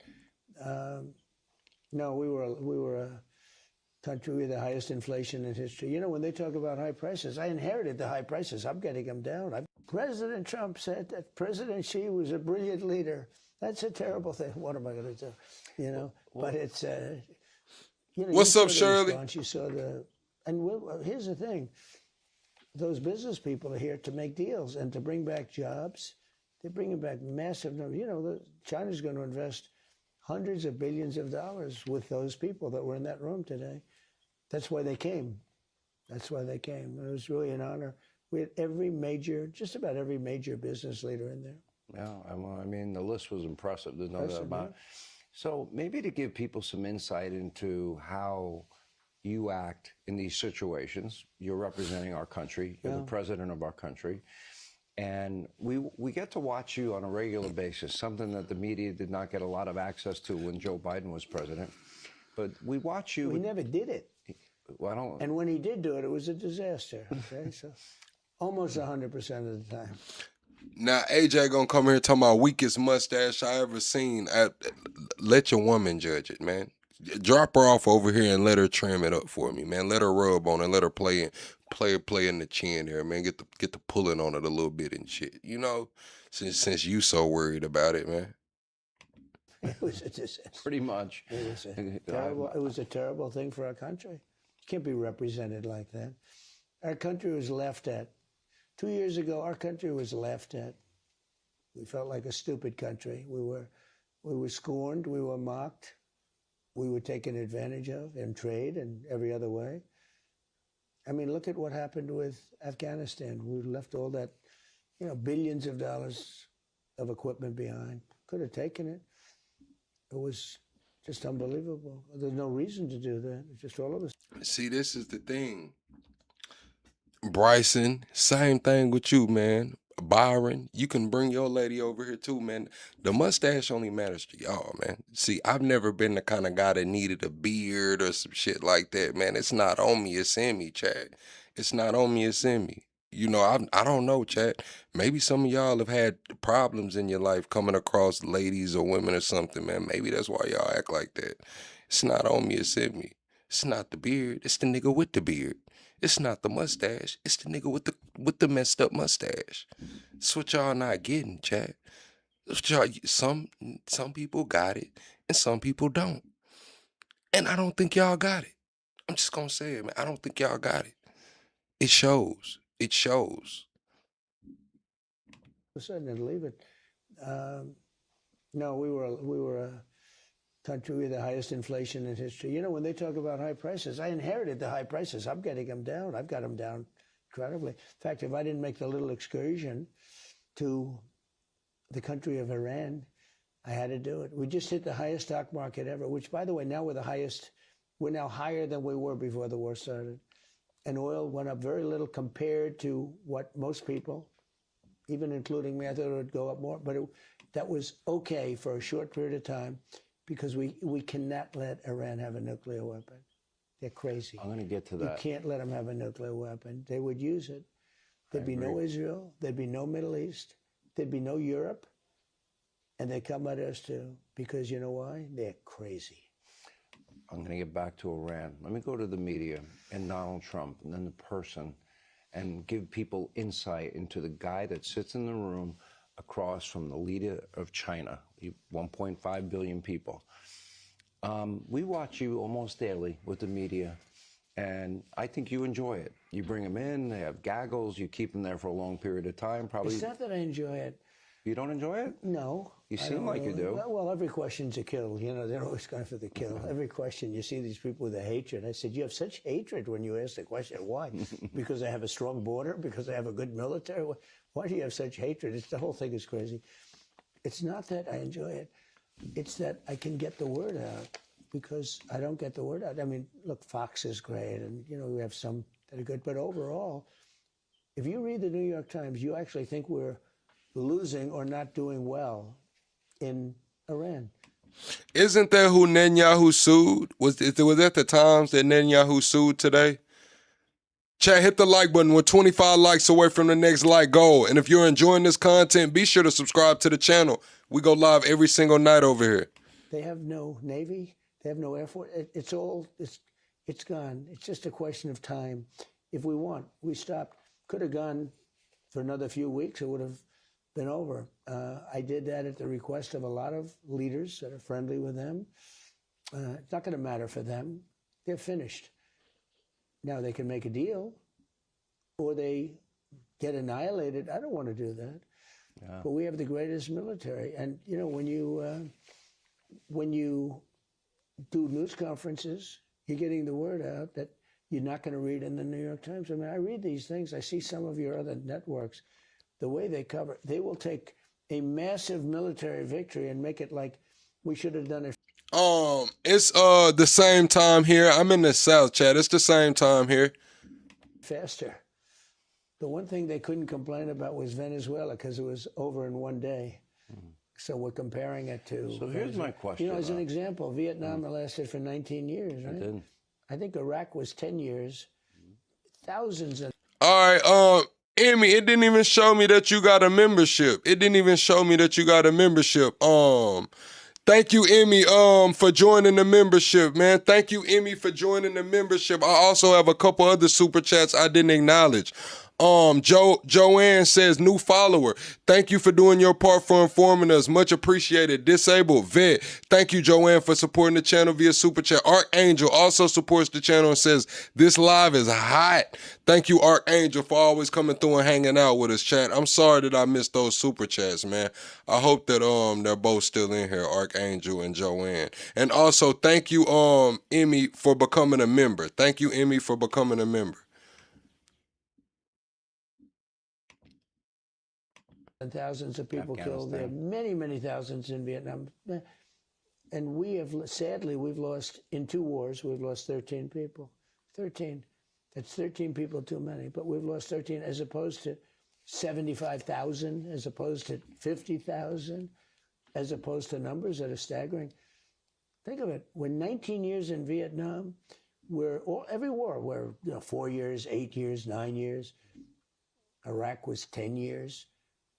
We're on all these wars. I've never, like a couple of months, and the Navy's gone. They have 159 ships. every single one of them is now happily floating or not floating at the bottom of the sea. No, every one. They have no Air Force. They had a nice Air Force. They don't anymore. They have no Air Force. They have no anti-aircraft. Now, they probably have. I mean, we know everything they've done. They built it up a little bit. We'll take it out in one day. It'll all be gone. I hope they're watching, because all of their anti-stuff, anything they put up, we know exactly what they put up. You know, they had a little respite, and so they're trying to get a few things together. They have taken some missiles from underground. We know exactly what they're doing. It'll all be gone in one day. Everything they've done for the last 4 weeks will be gone in one day. But when you read some of these horrible papers, if you watch CNN as an example, or that other one, Okay, Chad. Russia has been sending Iran drones. Iran also claims that they still have 70% of their missile stockpile remaining. So, do you think that we'll take out everything in one day? Do you think we'll take out 4 weeks of resupply in one day, Chad? They used to go to MSDNC, now it's MS Now. And they got rid of it because it was such an embarrassment. It gets no ratings. CNN has just been destroyed. You were pretty funny the other day. You were in the Oval Office and you go, you know, I think whatever I want to do, I'm going to say the opposite. Then I'll get what I want. It took me a while, you know. But by the way, there's probably... Yeah, AJ's talking about book plus station wasn't ready for me tonight. But guess what right now, Chad? Everyone tell AJ have a good night. I don't know, Chad. I think he's a little tired. He's a little upset. So we're just going to give him a melatonin and put his ass to bed. His mom will be here to pick him up early in the morning. So everybody tell AJ have a good night. We'll see him in here never, because he's not allowed back. I will not be babysitting his little bad ass anymore. He has no respect, no home training. I don't know who his elders are. So everyone wave good night to AJ. Your band. No, I'm going to announce what I don't want. I'll be able to get it. They'll immediately, I'll say, we will not build a wall. We will not because I built over 1,000 miles of wall. People don't even talk about it. We have the safest southern border in the history of our country. We have the safest border in the world other than North Korea. I tell you, North Korea has a pretty safe border too. They've got 5 fences that are fully electrocuted. You were at that border. I saw it. There's never been anyone. There was one person that got through, but he ended up dying about 10 feet as he got through. All right, thanks for watching. Check out my new podcast, Hanging Out with Me. All right, Chad, we'll check out that full episode tomorrow. I'm sure they'll release the full episode tomorrow. They have not released it as of today. We're going to get into the Marco Rubio interview, Sean Hannity interview Rubio. We'll get into that right quick. I know, Marco Rubio. Secretary of State Marco Rubio, here we are on board Air Force One. We're headed to China. These meetings are very critical. I mean, my first question, do you view China as our top geopolitical foe? Yeah, it's both our top political challenge geopolitically, and it's also the most important relationship for us to manage. I mean, it's a big, powerful country. It's going to continue to grow, but we're going to have interests of ours that are going to be in conflict with interests of theirs. And to avoid wars and maintain peace and stability in the world, we're going to have to manage those. There are clearly areas where they're so important for the United States that we're going to have to raise those issues, and we'll continue to do so. The president's going to continue to do so. There might be some areas of cooperation, too, and we want to make sure we don't walk away from those. You know, it's interesting. The one thing the president always says, he's America first. He understands President Xi is going to be China first, Putin will be Russia first. I think having that understanding is a little bit unique, historically speaking, as if we should be surprised that they put their country above ours. Actually, foreign policy and national security matters work best when you understand that point. Every country should do what's in the best interest of their country. And then where there are areas of alignment, where what's in our best interest and their best interests are aligned, that's where you have cooperation. That's where you have alliances. That's where you have strong bonds of friendship. When there's conflict, that's between what they want and what we want. That's where the work of diplomacy and these personal relationships between the leaders are so critical. And there are times when some of those issues of conflict are irreconcilable. I think Iran is an example of that. The clerical regime wants to have a nuclear weapon, and the world, led by President Trump, says that's completely impossible, cannot happen. So unfortunately, there's some areas like that where it comes up. But there are areas where if we can find areas of commonality, that's very powerful and important. But we will have to manage these bilateral differences because they're very significant. And when it's two big, powerful countries, you know, that falling apart could have tremendous significance on the global economy and on global peace. I want to get back to Iran in a second. Let me stay on China. Trade, tariffs, intellectual property theft, Taiwan. Their help of Iran, I think, is part of it also. Yeah, all those topics will come up, there's no doubt about it. In the case of the Indo-Pacific, Taiwan and so forth, it's not in China's interest or anyone's interest for there to be any sort of forced change in the status quo. I think stability there is very important. We've made clear to them, you know, that any support for Iran would obviously be detrimental for our relationship. That obviously is going to come up in this conversation. On trade, look. Chill out, Max. The United States is very clear. We have to be able to make our own stuff. We cannot depend on China or any country for that matter for 100% of anything that we need. You know, when you depend on any other country for 100% of what you need, you're very vulnerable. Likewise, you know, China wants the world to be dependent on them for 100% because it gives them strength and leverage. So that's a perfect example of an area in which our interests are not aligned. And but the president's very committed to bringing back factories, bringing back industrial capacity to the United States, and diversifying where we get our rare earths, our critical minerals, our supply chains. You know, President Trump has described President Xi to me in interviews as stoic, all business. No niceties in that sense, although there will be a state dinner. Now, I know this is your first trip to China, but not your first go around with China. Yeah. Well, look, their system is very disciplined. It's very focused. When you speak to them, they have an agenda. They go through that agenda. The president's style is quite different, but they seem to have a very good, at least interpersonal relationship, and that's important. Look, the differences between the countries remain, but the ability to manage it becomes not easy, but easier when the heads of state have a good working relationship, and they seem to. Yeah, well, I think so too. What would you say, what is your read on President Xi? I mean, you read that their economy is struggling. You read that... You said only because Trump is playing high-level chess, he's a smart person, 100 steps ahead. Chat, do y'all think Trump is 100 steps ahead, chat? How many steps ahead do y'all think Trump is, man? Between 1 and 100, how many steps ahead do y'all think Trump is? That he's isolated. You read both Putin and President Xi have a pretty high degree of paranoia. What is your read as you look at President Xi from a distance going into the meeting? Yeah, I think my read has been what I think has been for a while, and that is China has a plan. I mean, they clearly view themselves, they believe they will be the world's most powerful country. They'll surpass the United States, and they have a plan to do it. And they're executing on that plan, and I don't blame them. If I were the Chinese government, I'd have the same plan. We, on the other hand, don't view it that way, and we don't want to see anything. We're not trying to constrain China, but their rise cannot come at our expense. Their rise cannot come at our fall. So there's an area where we're just going to have a difference of opinion. But my view of them and of the government in China is they're very confident. They have a plan, and they're trying to execute on that plan, which is fine. I understand that from a nation-state perspective, but when that plan is in conflict with the national interest of the United States, we need to do what's right for the United States. And that'll come up on this trip, but more importantly, that'll be a feature of this relationship. You said Biden couldn't even say a full sentence. Biden was looking pretty bad towards the end, chat, but we know he had cancer now. We know Biden had cancer. Who fell asleep more, chat? At this point in Trump's second term, man, I don't know. They've been catching a lot of pictures of him, man. Who's been going to sleep more, chat?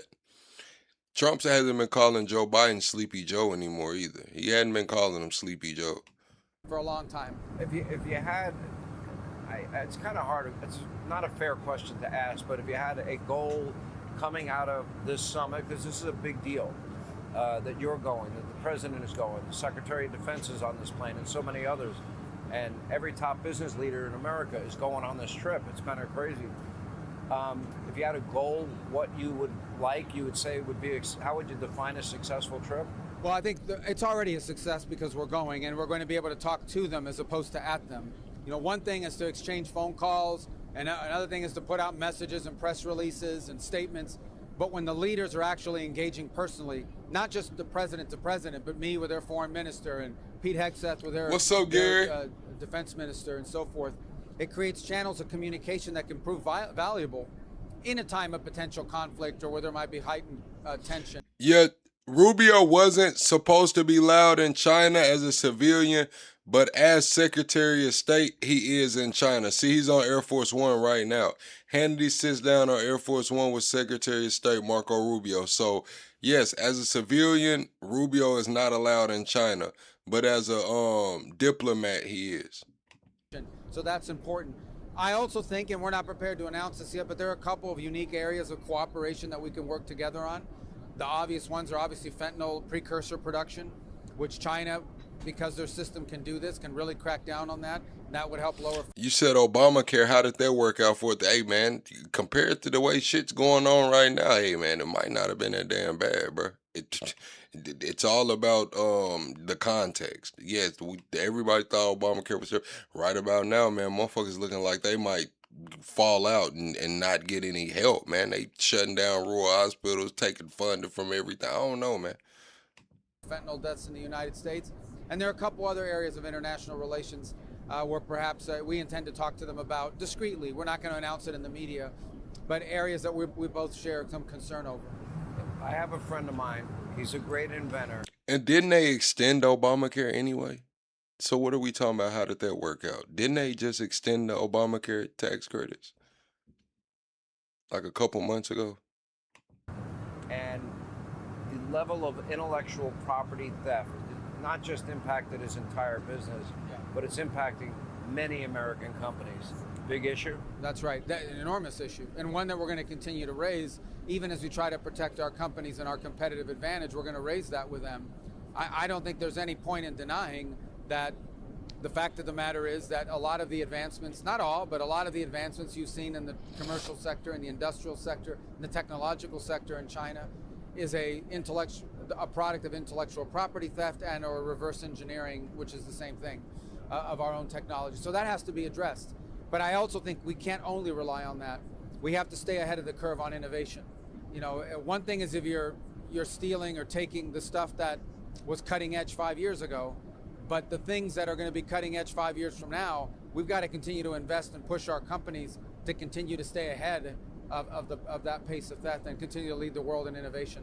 Maybe the best way to transition to the issue of Iran, which I want to ask you about, is that China's both public statements and their actions. Although it was interesting that a Chinese tanker got hit in the Strait of Hormuz, but obviously they've been taking a very different position. You keep reading the intelligence and showing they've been helping the Iranians. Obviously, it's more important to them. That we've made the argument to the Chinese, and I hope it's compelling, and they'll have a chance to do something about it at the United Nations later this week when there's a resolution just condemning Iran on what they're doing with the Straits. Look, there's three things. The Chinese have ships stuck in the Persian Gulf because setting up a system that says we're going to let certain ships through but others not, it's easier said than done. And you saw a not Chinese flag vessel, but it was a Chinese cargo, got hit over the weekend. I'm sure Iran didn't do it deliberately, but they did it. It happened. And so that's why these Chinese ships are stuck in there. The second is, I don't think that China, it's a huge source of instability. It threatens to destabilize Asia more than any other part of the world because it's heavily reliant on the Straits for energy. And the third reason is because China's economy is export driven, meaning their economy is fueled not by what they consume domestically, but by what they make and sell to other countries. Well, if all the countries of the world economies are melting down because of this crisis in the Straits, they're going to be buying less Chinese product, and the Chinese exports are going to drop precipitously. So it's in their interest to resolve this. We hope to convince them to play a more active role in getting Iran to walk away from what they're doing now and trying to do now in the Persian Gulf. You know, I thought you had a lot of jobs by being the Secretary of State and the NSA, head of the NSA. Chat, I need y'all to hit the like button, double tap that screen, shut a live out. If you're enjoying this content, be sure to subscribe to the channel. We're 25 subscribers away from the next sub goal. We have to hit 250 likes. We got the 200 likes, but we have to get to that next like goal, man. Double tap that screen. Then you had to go in and become White House press secretary the other day. No, Caroline is irreplaceable. I was just I was just a pitch-in. It seemed that you like it. It seemed like you're having fun. Well, yeah, I don't know if I'd have fun if I had to do it every week. Thanks, Paul. But one time ain't too bad, and I enjoyed it, you know, and it was about foreign policy mostly, so I was honored to be able to do it. But we can't wait till Caroline gets back. She had a beautiful baby, and we wish her the best, but we can't wait to see her back. The picture was beautiful. But now that we are on the issue of Iran, let me specifically ask you, because it seems like there are two major issues that just continue to percolate. And I had a conversation with the president, a private conversation, and I did ask him if I could talk about it. And it was, you know, I asked him maybe a week ago, I said, you know, are you going to go back to bombing? I said, you could probably wipe out their economy in 15 minutes. He goes, no, Sean, I could knock it out in 5. He goes, but then he said something, and you referenced this in your press when you were filling in for Caroline. And you said, imagine the world with a nuclear-armed Iran, and forget about the Strait. They would hold the entire world hostage. That's right. There always seems to come out of nowhere these bizarre conspiracy theories. Oh, the president is doing this for Israel, or for a Fox News host, or Bibi Netanyahu. That I ask everybody, did he have any choice based on what Steve Witkoff told us? No, look, every president in the last 20 years has been worried about the Iran nuclear program. Obama did a nuclear deal with them because he was worried about it. Not a good nuclear deal, but he made one.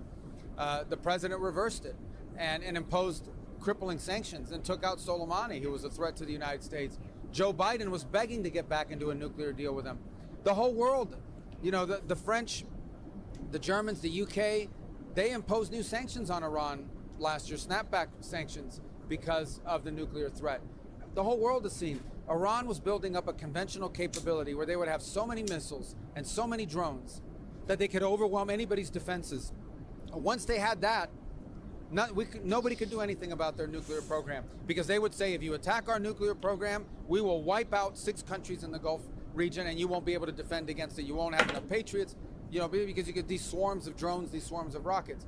They were on the verge in a... Tom Nelson, don't get the yelling in my chat talking about say something. I read chaps and I respond to when I get ready. If you don't want to be here, don't be here. If you want to know what I am, it's on my channel page. Go read the channel page. My name is Plug. I am the voice of the politically homeless. I don't care if you're far left, far right, liberal, conservative, Marxist, fascist, alien, PC. You can come here and have a conversation.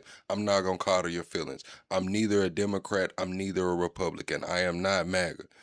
I'm none of that. If you want to know, I'm a biblically literal, prophetic, independent. If you want to know. A year from now, they would have been at that point. The president said that's an intolerable risk. People are struggling to make that connection, but the connection is very real. They were building such a high number. They were going to have so many drones and missiles that no one can attack Iran, because the result would be catastrophic for the region. And once they had that immunity, then they would break out towards a weapon. We knew that. The president is not going to allow that to happen under his watch. Yeah. Let's go to the Western Hemisphere. And what is the relationship with Venezuela? And I know it's got to be an issue near and dear to your heart. Yeah. I know your family background, and that's Cuba. Well, on Venezuela, it's been 4 months.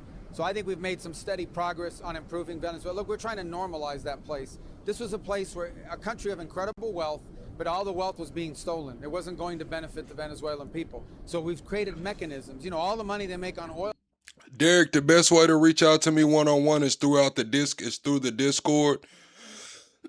You can reach out to me through email, but I'm not really just checking my email as much as I am the Discord. So the best way to reach out to me is through the Discord. I have it on my channel post. If you go to my channel tabs, you'll see a clickable Discord link somewhere in those posts. Mods, you can also drop the Discord in here, and you can screenshot the chat and use that picture to get to the Discord. Oil now goes into Thank you, truth be told. And it's audited by KPMG, and it's being used to pay the salaries of teachers and firefighters, Thanks, and Helen. police officers, and university professors. So for the first time in over a decade, the wealth of the country is actually benefiting the people of Venezuela. But there's more work to be done. Ultimately, as we work through this process, we will have to reach a stage of transition where you're going to have to normalize your government. There's going to have to be, you know, a process that's legitimate, that people look at and say this is a legitimate permanent government, presidency, elections, things of that nature. That moment has to arrive, but it has to be.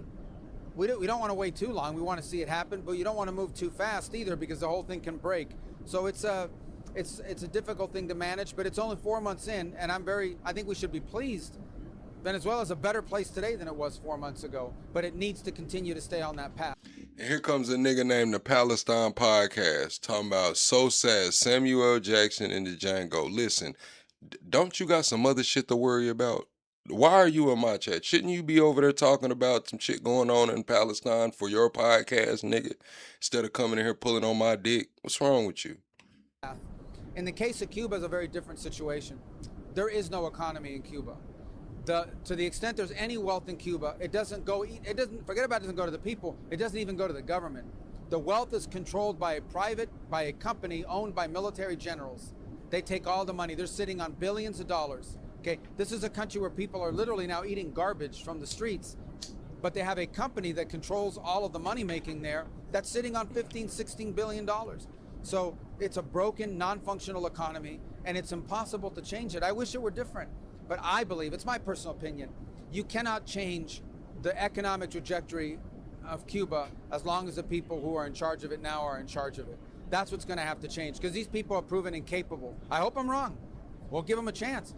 But I don't think it's going to happen. I don't think we're going to be able to change the trajectory of Cuba as long as these people are in charge in that regime. If these people are not in charge, I mean, I can envision American wealth and companies, it could become the destination. The one thing Cuba would enjoy is an enormous expatriate community, Cuban Americans that would go back and invest. But I think there would be interest globally. Look, they have significant mineral deposits in Cuba. And some of the rare earth minerals, some of the best in the world. They have obviously an incredible opportunity with tourism, with agriculture, very rich farmland. So Cuba should not be a poor country. Its people should not be starving. Its people should be prosperous. And what's most interesting is you see Cubans everywhere in the world, in the United States, but you see them in Europe, you see them in Panama. Cubans leave Cuba, they go to other countries and they become successful. The only place in the world where Cubans can't seem to prosper and succeed is in Cuba. All right, thanks for watching. Check out my new podcast, Hanging Out with me, Sean. Well, hell, they don't have any oil. They don't have any diesel. They have national blackouts. I mean, it's a little fucked. How can they succeed, nigga? Let's be honest. How? How? They act like they're surprised that Cuba's not fucking succeed. They have no oil. They have no gas. They have no, I don't know, Chad. Oh my gosh. Do y'all want to watch this Professor Chang episode talking about the China conflict, or do y'all want to watch Eric and Laura Trump? Sean Hannity interview Eric and Laura Trump. Do y'all want to watch that, or do y'all want to watch the Professor Chang? Because we can't watch both of them. We'll watch the other one tomorrow. Whichever one y'all don't want to watch, we'll watch the other one tomorrow. Y'all want to watch Laura Trump, Laura and Eric Trump on Air Force One, or do y'all want to watch Professor Chang? Damn, y'all kind of split. Y'all kind of split. All right.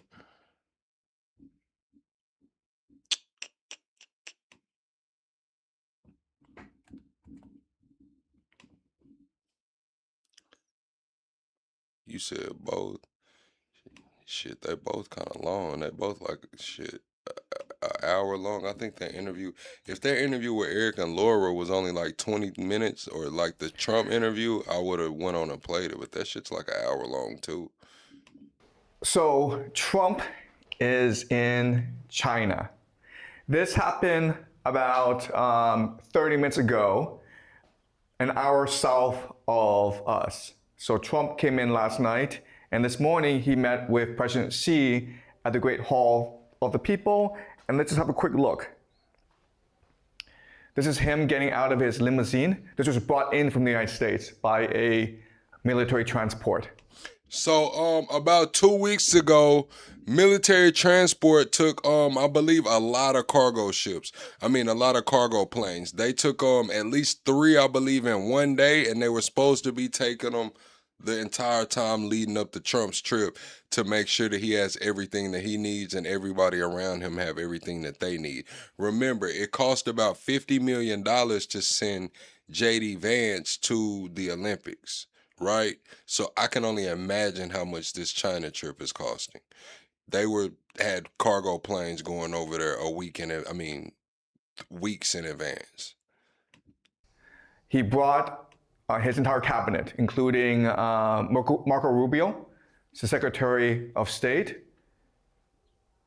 as well as Peter Hegseth, who is the Secretary of War. Okay. Also, chat, there's a video circulating around of Trump doing a toast. Now, they said if that's alcohol in Trump's cup, champagne, when he did that toast, that means that Xi got Trump to break his damn near 80-year sobriety. So do y'all believe that Trump broke his 70-something year sobriety on this trip? I haven't played the clip because I haven't verified it. I just seen it floating around. But it looks to be a clip of Trump toasting and taking a drink out of a champagne glass. The last time an American president visited was 9 years ago, November 2017. So this is a very historical meeting. And as you may remember, after Trump visited Beijing,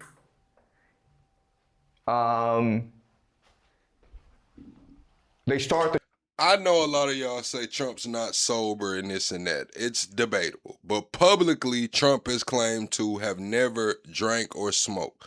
Publicly, Trump has claimed to have never drank or smoked. The trade war. And we've been in a trade war ever since. I think that this meeting is very optimistic for U.S.-China relations. And a lot has to do with who came with Trump. So this is from Weibo, the Chinese Twitter. And what Chinese are focusing on is who came with Trump. So many of his family members came with Trump, including his son, Eric, his daughter-in-law, Lara.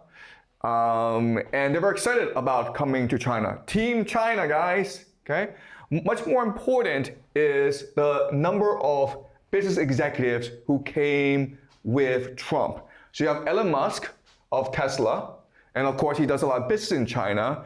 Tim Cook of Apple also does a lot of business in China. Boeing is trying to secure a $50 billion sale to Chinese airlines.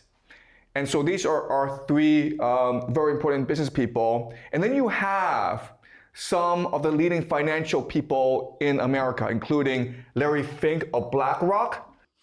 Najee comes through supporting the channel via Super Chat. Good evening, Plug. I hope your day was as great as you are. Thank you, Najee, for always coming through and supporting me. My day was great, Najee. I got a few things accomplished. I got to see some wonderful people. Oh yeah, chat. Moneyway's YouTube channel was terminated. So Moneyway Music Entertainment, he had like 63,000 subscribers. That's my friend in real life. We grew up together. He also had another channel, Moneyway Man Cave, that was at like 32,000 subscribers. YouTube terminated both of his channels today. So I went over there, hung out with him, made sure that he was feeling all right. You know, his head was in a good space, and just tried to take his mind off of it, man. That's tough, bro. That's tough, man. He lost 100,000 subscribers overnight. Steven Schwartzman of Blackstone. Thanks, Ashley. David Solomon of Goldman Sachs. You have Citigroup, you have MasterCard, and Visa.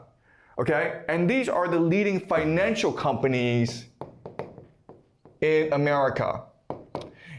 And altogether, these business executives, if you put all the company's net worth together, their companies are worth over $12 trillion. That's a lot of money. So he was doing the what I think got him, chat, was that he was doing the smash or pass pictures like on his community tab, and I think they got him for nudity. I don't think he posted anything nude, but I think he might have posted something close enough to where the AI picked it up as nudity and they instantly terminated his channel, both of them. That's what I think it was, the smash or pass or that. And these are very busy people. And quite honestly, I've worked in business negotiations. You do not bring these people together in one room unless you have a mega deal to announce to the world. Okay? So my prediction is that by tomorrow, we should have the broad contours of a US-China grand bargain where the two nations reconcile their differences and they start a new chapter in world history where they work. And what's crazy is, chat, like a lot of other channels, damn, why am I lagging like that? A lot of other channels do that. Like I did it at one point for like maybe a month or 2 months on my channel, then I just quit doing it. But a lot of big channels with millions of subscribers do it. And the thing about it is that the way Money did it was he would give the creators credit, like the girls who took the photos or whatever. He would always give them credit, and some of those pictures would go for like 65, 70,000 likes, and he's giving the girls photo credit. So out of 70,000 likes and 4,000 or 5,000 comments, how many subscribers or new followers do you think these girls was getting when Money was posting them? Like it was all working. Like everybody was getting money. Like they were happy. They're getting 2,000-3,000 new followers in a day. Everybody's happy. Crazy. Together to stabilize the global economy. So what I want to do today is discuss how we got here, why a grand bargain will happen, and what this grand bargain will look like. Okay? All right. So let's discuss some of the events that led to this meeting between Xi and Trump. This is David Lee from Twitter, okay? And he's talking about like the past month, what happened. So the first thing that happened is that China blocked Manus. Manus is an AI company that Mark Zuckerberg tried to buy. And Manus was incubated in China. And if you're an AI company, you become very successful, you want to go to the United States because that's where all the money is, that's where all the talent is. That's how you become really, really big. But because it was incubated in China, China decided, no, you can't go to the United States because this will set a bad precedent. China is trying to grow its own talent. So this shows the AI war being fought between China and the United States. Okay, so that's one thing that happened. Another thing that happened is that the US imposed sanctions on Chinese companies that do business. Emmy, what time is it in Australia? I was just telling the plugs earlier. What was their plugs like 2 days ago? I was telling y'all that I wouldn't go to the Middle East or to any of these crazy countries, but I would visit Australia or New Zealand, man. I would go over there, man. What time is it in Australia? Yes, with Iran, including satellite companies that sell commercial intelligence to Iran on where US bases are, teapot refineries, which take Iranian oil and then convert it into energy that China can use, okay? And in response, China said, no, you cannot impose sanctions on us. If you impose sanctions on us, and if people comply with these sanctions, then we, the Chinese government, will sanction these people as well. Okay, this is something called the blocking order. And this also seems like an escalation in the US-China trade war, where previously Chinese institutions, banks, individuals complied with US sanctions. And this is the first time the Chinese government said to Chinese people, if you're a Chinese citizen and you comply with US sanctions, then we will sanction you. Okay, so this is a very big deal. NVIDIA was not able to sell chips into China. And this is going to affect NVIDIA's bottom line. Okay, NVIDIA is right now the world's most valuable company, primarily because AI depends on their chips. Okay, China invited Iranian Foreign Minister Araghchi to Beijing because China is very interested in the outcome of this war between the United States and Iran. Right now, Iran is blocking the Strait of Hormuz, and China depends on 50 to 60% of its energy needs from the Middle East. Okay, Jie Huang was not on the China list. Okay, so before Trump took off, it was announced that Jie Huang, who is the head of NVIDIA, would not come to China. And this is a very big deal because in this grand bargain, what China would want is... Hey, chat, hit the like button. We're 25 likes away from the next like goal. And if you're enjoying the content, be sure to subscribe to the channel. Be sure to subscribe to the channel. Access to NVIDIA chips, semiconductors, in order to fuel its AI. Okay? The United States and 6 other nations had a war game in the Philippines, and China sent 28 warships. Okay? Trump sent Iran an MOU. Iran made modifications, and Trump said no. Okay, so it seems like the war will only increase in the Middle East. After Iran had responded, China announced Trump's state of visit, and then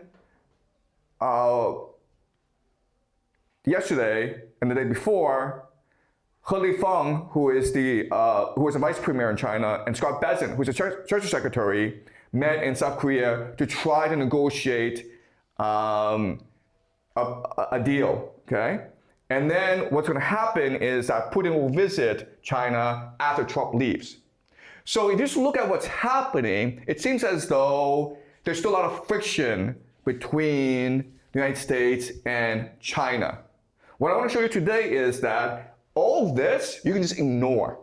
Okay? This is all that's happening right now. But if we use game theory, if we just look at the broad contours of what's happening, we would make much better predictions as to what will happen. Okay? So all this, I think, is just theater. All right? China and the United States are not actually fighting an AI war. It's all theater. They're actually working together to promote AI. I'm not gonna lie, chat. I watched a parody video of Professor Zhang, and that shit was hilarious, bro. It's exactly how he is. These sanctions are happening, but eventually the US and China will come to a grand bargain, and they will become much more economically integrated. And Iran, China doesn't really care about Iran. Okay, China cares first and foremost about the relationship with the United States. And one piece of evidence for that is that when Foreign Minister Araghchi went to Moscow, Putin met with him for 90 minutes. And Putin expressed his sympathy and support to the Iranian people. When Araghchi came to Beijing, he only met with his counterpart, the Foreign Minister Wang Yi. Okay? All right. Another important thing is that Scott Bessent is the one who is leading the US team in China. Scott Bessent is the Treasury Secretary. This goes against protocol because it's usually the Secretary of State, Marco Rubio, and the National Security Advisor, who also happens to be Marco Rubio. This team is the one that sets the agenda for the US-China visit. Because it's Scott Bessent, we can probably guess that this is probably going to be an economic negotiation. And the focus will be on finance. Basically, what America wants is for China to open up its financial sector for companies like BlackRock and Blackstone to come in to sell financial instruments to Chinese people, okay? That's what America wants. And we'll talk about more about this. Yeah. We know he's a high school teacher in China. He said he's going to finish out this semester, and then he's going to go travel. As we go along. All right, let's continue. Okay, so in the geopolitical landscape, it seems as though America is trying to contain China. So this is Taiwan, and this is what China's trying to do. China's trying to build a high-speed rail network from Beijing all the way across Central Asia and into Europe. Okay, this is a land route that Beijing wants to take in order to maintain trade with Europe. As you can tell from this map, Taiwan is the pivot or the hub of this trade network. Okay, without Taiwan, Beijing could not access Europe. And then Moscow also sees Taiwan as very important as well for its north-south trade axis. Without Taiwan, Beijing is completely reliant on Russia. Beijing does not want to become reliant on Russia. Beijing sees itself as the third axis of power in the world. All right, you have the United States, you have Russia, and then you have China. From a geopolitical perspective, China doesn't want to become partners with either the United States or Russia. It wants to become independent. It wants to create its own sphere of influence. What's up, Corey World? Is very, very important. So a lot of geopolitical analysts believe that Beijing is forced to support Iran in this war. And what I want to show you is that's not actually the case. All right? China may want to become independent of the United States and Russia, but it cannot actually. All right. Now, there's a rumor a couple of days ago that one deal that Trump and Xi will sign in Beijing is Xi Jinping will commit $1 trillion investment into America, primarily factories that manufacture EV cars.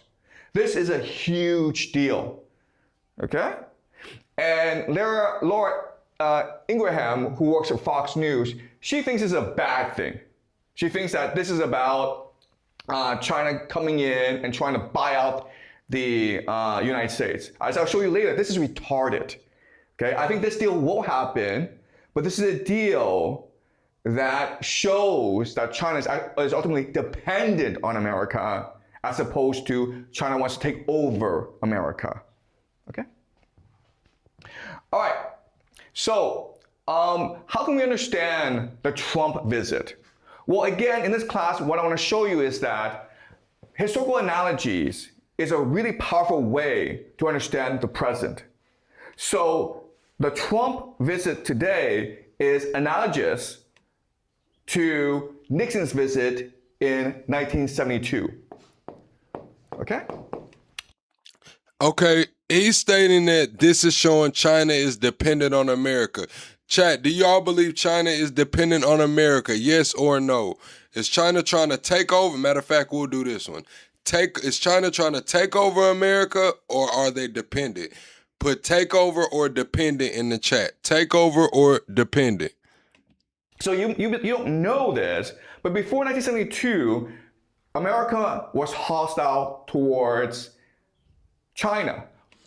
No, we've been watching Professor Jang ever since he was on Sneako's channel, really. Once Sneako interviewed him the first time, which was like 2 or 3 months ago, that's when we kind of tapped in. Primarily because of Taiwan, where during the Chinese Civil War, we watched one episode of him last year, not a full episode, but a clip. But yeah, after he went on Sneako's channel is when he kind of really started going viral. The Americans were very supportive of Chiang Kai-shek and the KMT. They lost, they went to Taiwan. And when that happened, America said that, first of all, we will only recognize Taiwan as the official government of China. Second of all, we will refuse to do any business with the PRC. And third of all, we will help Taiwan eventually try to take over China. 1972, when Nixon visited, this marked a radical departure from 20 years of American foreign policy. okay? And the question then is, why would he do that? And the answer is, in 1971, the Nixon shock. So if you talk to historians, they'll give you lots and lots of different reasons as to why Nixon visited China. The main reason, from their perspective, is that Henry Kissinger, who was National Security Advisor to Richard Nixon, he was trying to triangulate between China and the Soviet Union, right? He was trying to get China on the side of the United States in order to defeat the Soviet Union. That's not true. That's just something that historians made up. The real reason is that in 1971, Nixon removed the US dollar from the gold standard. And now the US dollar... And that was all that they needed Nixon for, chat. Right after that, what happened? Watergate got them the fuck up out of there. They used Nixon to take us off the gold standard and threw the baby out with the fucking bathwater, man. They used Nixon to take us off the gold standard. He came in, what was he in, like 1 year, and Watergate happened? They got him the fuck up out of there, man. Dollar is worth nothing. Before you could take the US dollar and change it for gold, now it's worth nothing. If it's worth nothing, what you do now is create a demand for it. You basically have to create a Ponzi scheme. And so, Nixon did two things to resolve this issue and create the US dollar Ponzi scheme. The first thing he did was create something called a petrodollar. Okay? The petrodollar is where Saudi Arabia and other Middle East countries like Qatar, UAE, they only sell their oil in... Nah, hell no. Nixon ended that Bretton. Wasn't it Bretton Woods, chat? Didn't Nixon end the Bretton Woods? Right? US dollars. So now, before the value of US dollars was tied to gold, the gold standard, now the value of US dollars is tied to oil. Okay? If you want to buy oil and everyone wants to buy oil, you need US dollars. And there's something called a petrodollar.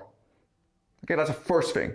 The second thing, which is relevant to us, is China. Okay? Opening. The strategy is to turn China into a manufacturing base for the global economy. Right? So the Middle East sells oil to the world. Yeah. I was right. Yeah, Bretton Woods. That's where Nixon came. The Bretton Woods system required countries to guarantee the convertibility of their currencies in the U.S. dollars, with the dollar convertible to gold bullion for foreign governments and central banks. Yeah, I think Nixon came through with that shit.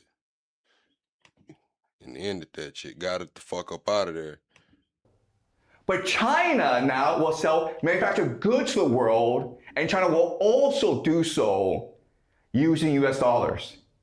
And these two things together create the current global economy. All right? Okay, so what I'm going to do now is I'm going to explain to you why America did this, okay? This is something called the Shanghai Communique.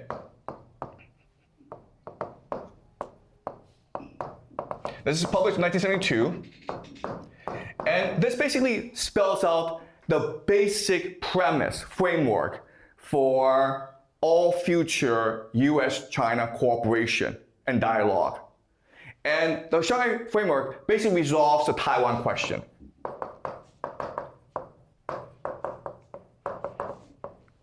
And with regard to the Taiwan question, America practices something called strategic ambiguity. Meaning, the United States will not be clear about the issue of Taiwan with regard to China. So what the United States has been saying for a long time is, we do not support Taiwan independence. Okay, that's strategic ambiguity. China would prefer the United States to say, we oppose Taiwan independence, in which case the United States is obligated now to prevent Taiwan from becoming independent. Okay, that's what China would prefer, but the United States practices strategic ambiguity in saying, we do not support. I would not be surprised if, over the next few months, Trump radically changes this attitude and declares that the United States is opposed to Taiwan independence. In fact, the United States supports the unification of China and Taiwan. Okay? This would be a radical sea shift from previous administrations. And I'll explain why later on why Trump would do this. Told y'all, Chad. We've been saying this shit over here on record for 2 years. China's gonna take Taiwan and America's not gonna do a damn thing about it. We will do nothing, man. Now we see it playing out. 2 years ago, it's on fucking record. And also why it's actually very strategic and smart for the United States to want to support Taiwan and China reunification, okay? All right, so let me explain now what the China-US relationship really is, using the theories that we've learned in this class. And what's so crazy, chat, is I didn't just come up with that shit out of my ass. Like, I was really involved in the prepper community. Like, 2021, 2022, 2024, like, I was really involved in the prepper community. And there was a lot of, military people around, ex-military, and that was consensus. Like, hey, look, China's going to take Taiwan, and we're not going to do a damn thing about it. And the way they broke it down just made so much sense to me, so I just kind of stuck to that and brought it to YouTube. Okay? This is something that you will never learn, that you will not learn anywhere else. And this is speculation on my part. Please take it with a grain of salt. Please question me. Please debate me, okay? But this is my theory of how the US and China work together. And once you understand this theory, you can then go on. You see how this people come in here and just label me? You've been in here for 35 fucking minutes, bro, and you're gonna say, oh, you're really right wing. You've been in here 35 minutes. What do you know about me? How do you know me? Is this your alt account, your burner, where you can come in here and say how you really feel, or are you truly just new to this? I'm from the fucking South, nigga. Want to make certain predictions about how the United States and China will behave moving forward. And based on whether these predictions are correct or not, you can then figure out if this theory is correct or not, okay? All right, so the first thing to understand, and something that I've been teaching a lot in this class, is that reality is a hallucination. It is something that we collectively imagine together. And again, the analogy, the metaphor I use is Plato's allegory of the cave, where you imagine about 1 million people chained together, and they're all looking at a wall, okay? This wall is empty. Behind the wall, behind the people, is this great fire, where the elite, okay, we don't know who they are, okay? But they project shadows onto the wall. And then the people who are chained don't know what's going on behind the scenes. They only see what's in front of them, which is the wall. They see these shadows, and they start to create a reality around these shadows. They think these shadows are real, and they think, and they create mythology, religion, an entire framework around these shadows. Okay, and this is what we call reality. All right, so the main message here is that true wealth is our attention. Okay? You said, out of everything you said tonight, you're surprised I reached to that is because you said it like 2 or 3 times. That's the reoccurring thing. It's like you're trying to label me. I mean, I can go back to ignoring you. I mean, I can. It's not a problem. Our consciousness is what's true wealth. In fact, our consciousness is what's real. Everything else is just an illusion. Everything else is a shadow. Your body is a shadow. Okay? The person in front of you is a shadow. This blackboard is a shadow. What's real is the thing inside your head. Your consciousness is what's real. Then what power is is the capacity to direct and control this attention. Okay? How I exert power over you is by making you think the way I want you to think. By making you see what I want you to see. Okay? So if I can make you see these shadows and make you think it's real, and that's what true power is. And this idea, once you understand it, explains the reality that we live in. Okay? So I'm going to take this idea and apply it to reality and show you how it works. So at the very basis of reality is the empire. Okay? It is the American empire that's able to force you to sit down and look at the wall. Then the people manipulating the fire, casting the shadows, are the game masters. And these are the financial elite, okay? Including the Bank of International Settlements, the Federal Reserve, Wall Street, City of London. Basically, private capital. Okay? They together create the conditions for this game. They're able to direct our attention. Okay? And the mechanism they do this with is, of course, with capital, okay? Or US dollars. And then the game to create something called the global economy, of course, right? The global economy. But in order for this game to work, the game masters have to disguise the fact that they're really in charge. All right, chat, we got a few more minutes, chat, to get 25 likes. Be sure to hit the like button on your way in. You can do that by double tapping the screen. You can also be sure to support the channel via Super Chat. Cash App is the same as the channel name. And if you're enjoying the content, be sure to subscribe to the channel.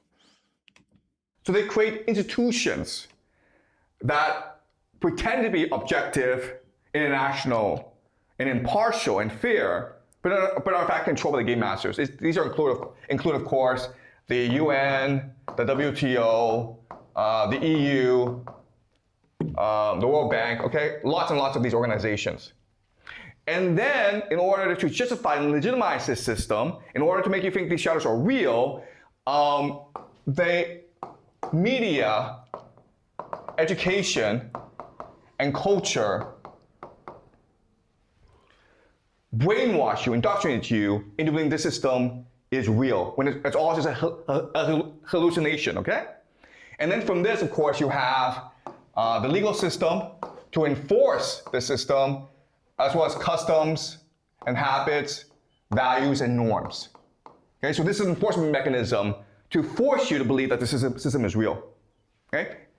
Media, education, culture brainwashes you to believe the system is real, and then you yourself want to enforce the system on others through customs and norms. Okay? Now, this is a very fragile system because it's all just a hallucination. So there are enforcement mechanisms. I ain't gonna lie, that word fucking him up, ain't it, chat? I mean, damn, that word hallucinations is putting him in a blender, chat. Like, I'm pretty sure that's not his first language, of course, but shit, bro. Like, hallucinations picked up Professor Jank and threw his ass all around the room, didn't it? Okay, that makes sure this system is stable. And these enforcement mechanisms are crime, intelligence, spies, basically, spy networks, and science. Okay? And these three mechanisms are controlled by the true powers of this world. And they include transnational capital, basically private capital, secret societies, and elite families. And what binds them together, they're basically software. The operating system is what we call the occult. Okay? And we'll study more about the occult later on. All right. Okay, so this is how the world is designed. Again, this is all What's up, Sean? One thing that you don't appreciate about the system is that from this hallucination, I can actually project myself onto another force and create another hallucination. Okay? And that's what Richard Nixon did. from this system, in order to maintain the empire, in order to maintain the supremacy of the US dollar, okay, he created two new hallucinations. And they are the GCC and China. Okay? GCC and China.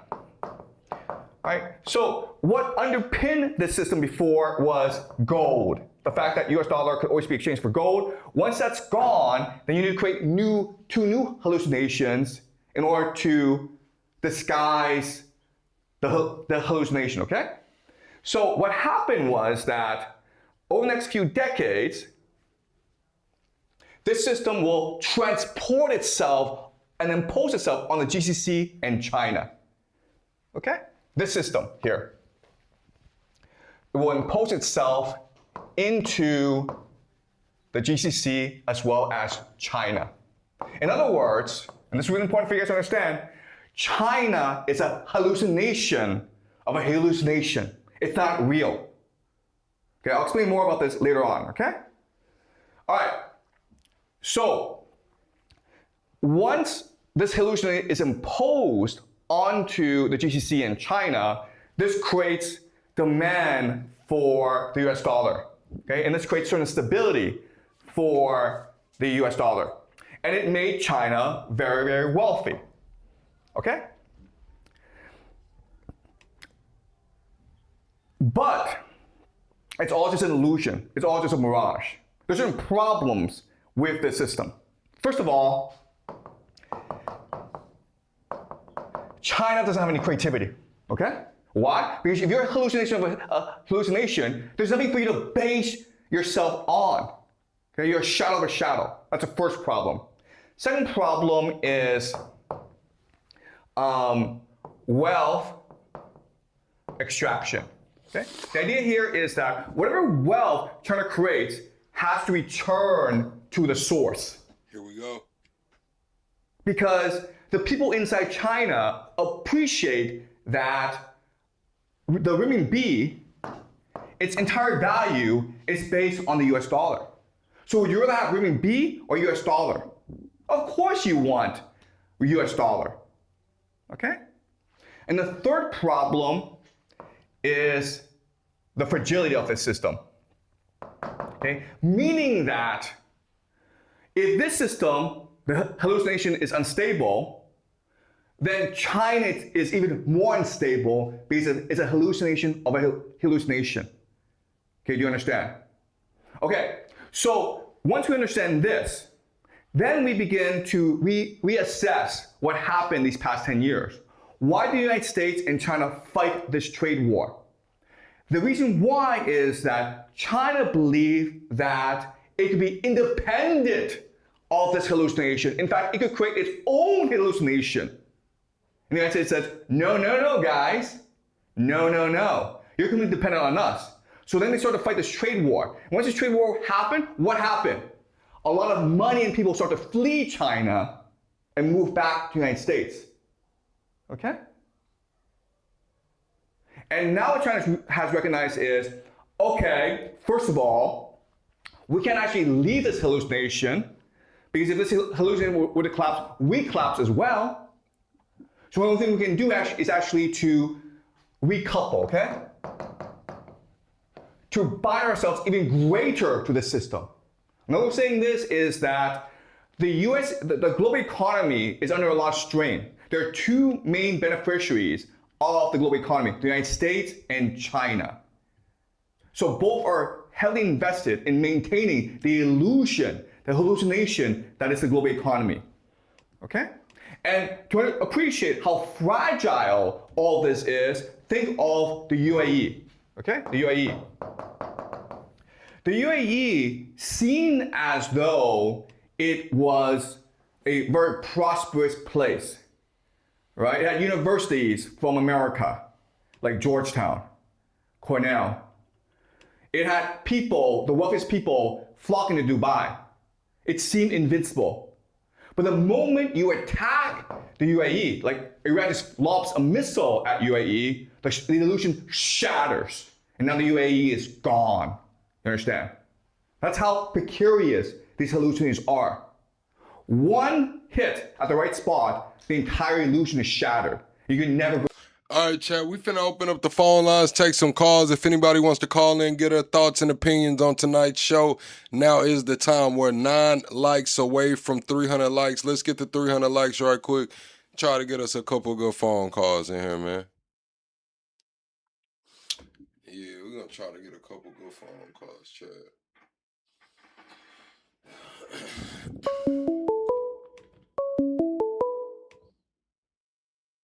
Call from Nathan. What's going on, caller? What's your name? Where you calling from? Nathan from Arizona. How you doing? You're plugged? Yeah, I'm plugged. You kind of your mic a little muffled, but we can hear you a little bit. Oh. Okay, sorry about that. I'm on a headset, but yeah. Now, what do you think about this guy? Pretty fucking fun. Oh yeah, you talking about Professor Jang? Yeah. I mean, he's cool. I like his the game theory. He knows how to guard our audience. I do see a lot of his biases, but for what it's worth, man, I think the internet needs him. I like the stream of consciousness. It just seems like he did study, he's knowledgeable about certain topics, but then he'll just like stream a bunch of things together and have very small tangents that connect and just continue. I haven't seen any of his actual full-length videos. I'm hoping there's a moment where he is challenged, like he said, I don't know, like 4 or 5 minutes ago. Oh, if you don't believe me, challenge me, question me, whatever. It's like a class or whatever. Correct. Can you take the headphones out? Is there a way you can take them out? Because it's a lot of feedback. My bad. Yeah, too. Yeah, I've never really seen his class challenging him. I've seen him ask a few questions. Only person I really just seen challenge Professor Jang was Mehdi. Oh, Mehdi Hassan, nice. Yeah. Yeah, I just saw like one video recently about him being almost clueless, but it's still, I don't think he's completely uneducated. He definitely knows at least some things he's talking about. It's just the sporadic connection he's always making is very Correct, and then he's looking at it through a different kind of lens. He's free. He's talking freely. He's clearly Chinese. He's clearly studied Western. It's kind of like an oxymoron almost. It's the perfect storm to blow up on YouTube. It's because it's a different lens. It's especially fucking the world is in a very Chinese era right now, which I keep seeing going around. But it's just if you see a connection, then you can elucidate the public. Like he's telling it to the public. Like I said, it's gonna blow up on YouTube. People want to hear it. It's interesting. If anybody gets anything out of it, it's not hurting anybody. It's just like he says, like half the time. See the I don't know who did a video on him, but it was just he moved as soon as he started blowing up. He moved to start disclosing, hey, this is just my theory. I don't have any extra information that the public doesn't. But it's just like I studied some things and I like game theory, and I think if you can see connections, then there probably are. It's like Occam's razor. It's like if it's the easiest thing, it's most likely that. It's like negotiations, like the art of the deal.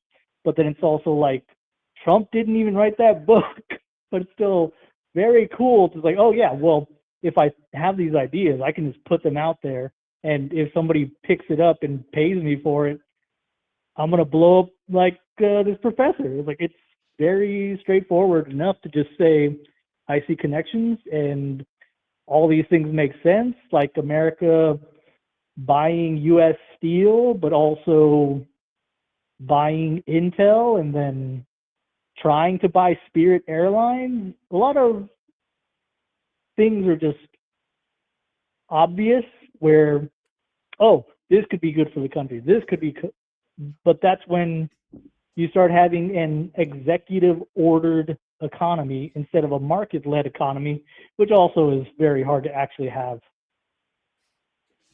No, most definitely. So how are you feeling about Taiwan? What do you think goes on there?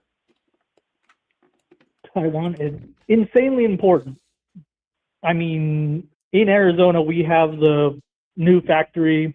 We're missing talent for building the facility, but it's actually going to really start pumping out chips.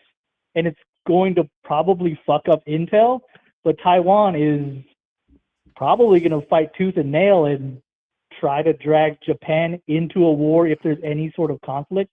So it would most likely be where China wants to just, like the Strait, just shut it down. We're just going to encircle all of Taiwan, start negotiating with America, say, hey, we can do this for 3, 4, 5 years, maybe get Trump an extra term. Like, we need an excuse for him to try that. But even if it doesn't go that far, if it never turns into a hot war, I mean, fucking North Korea is shooting missiles over Japan and nobody's doing shit about it.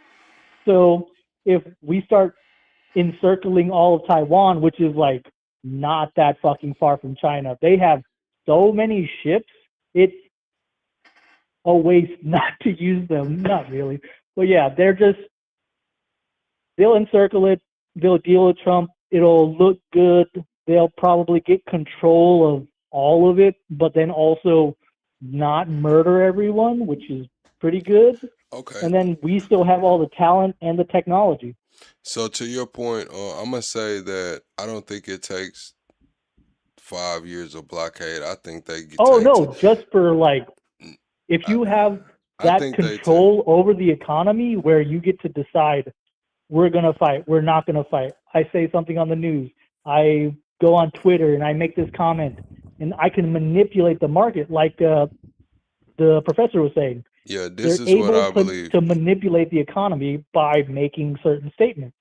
Okay, right, but I think that they want Taiwan not only for the economic purposes, but they just want the reunification. They want one China Yeah, as well. it's a cultural thing So for them. I think that they take Taiwan and like rather swiftly, like maybe 3 days, if that. They don't need to. They're going to get those chips. We're going to sell them the chips. The only thing there is the culture, which is we own that island and we need those chips.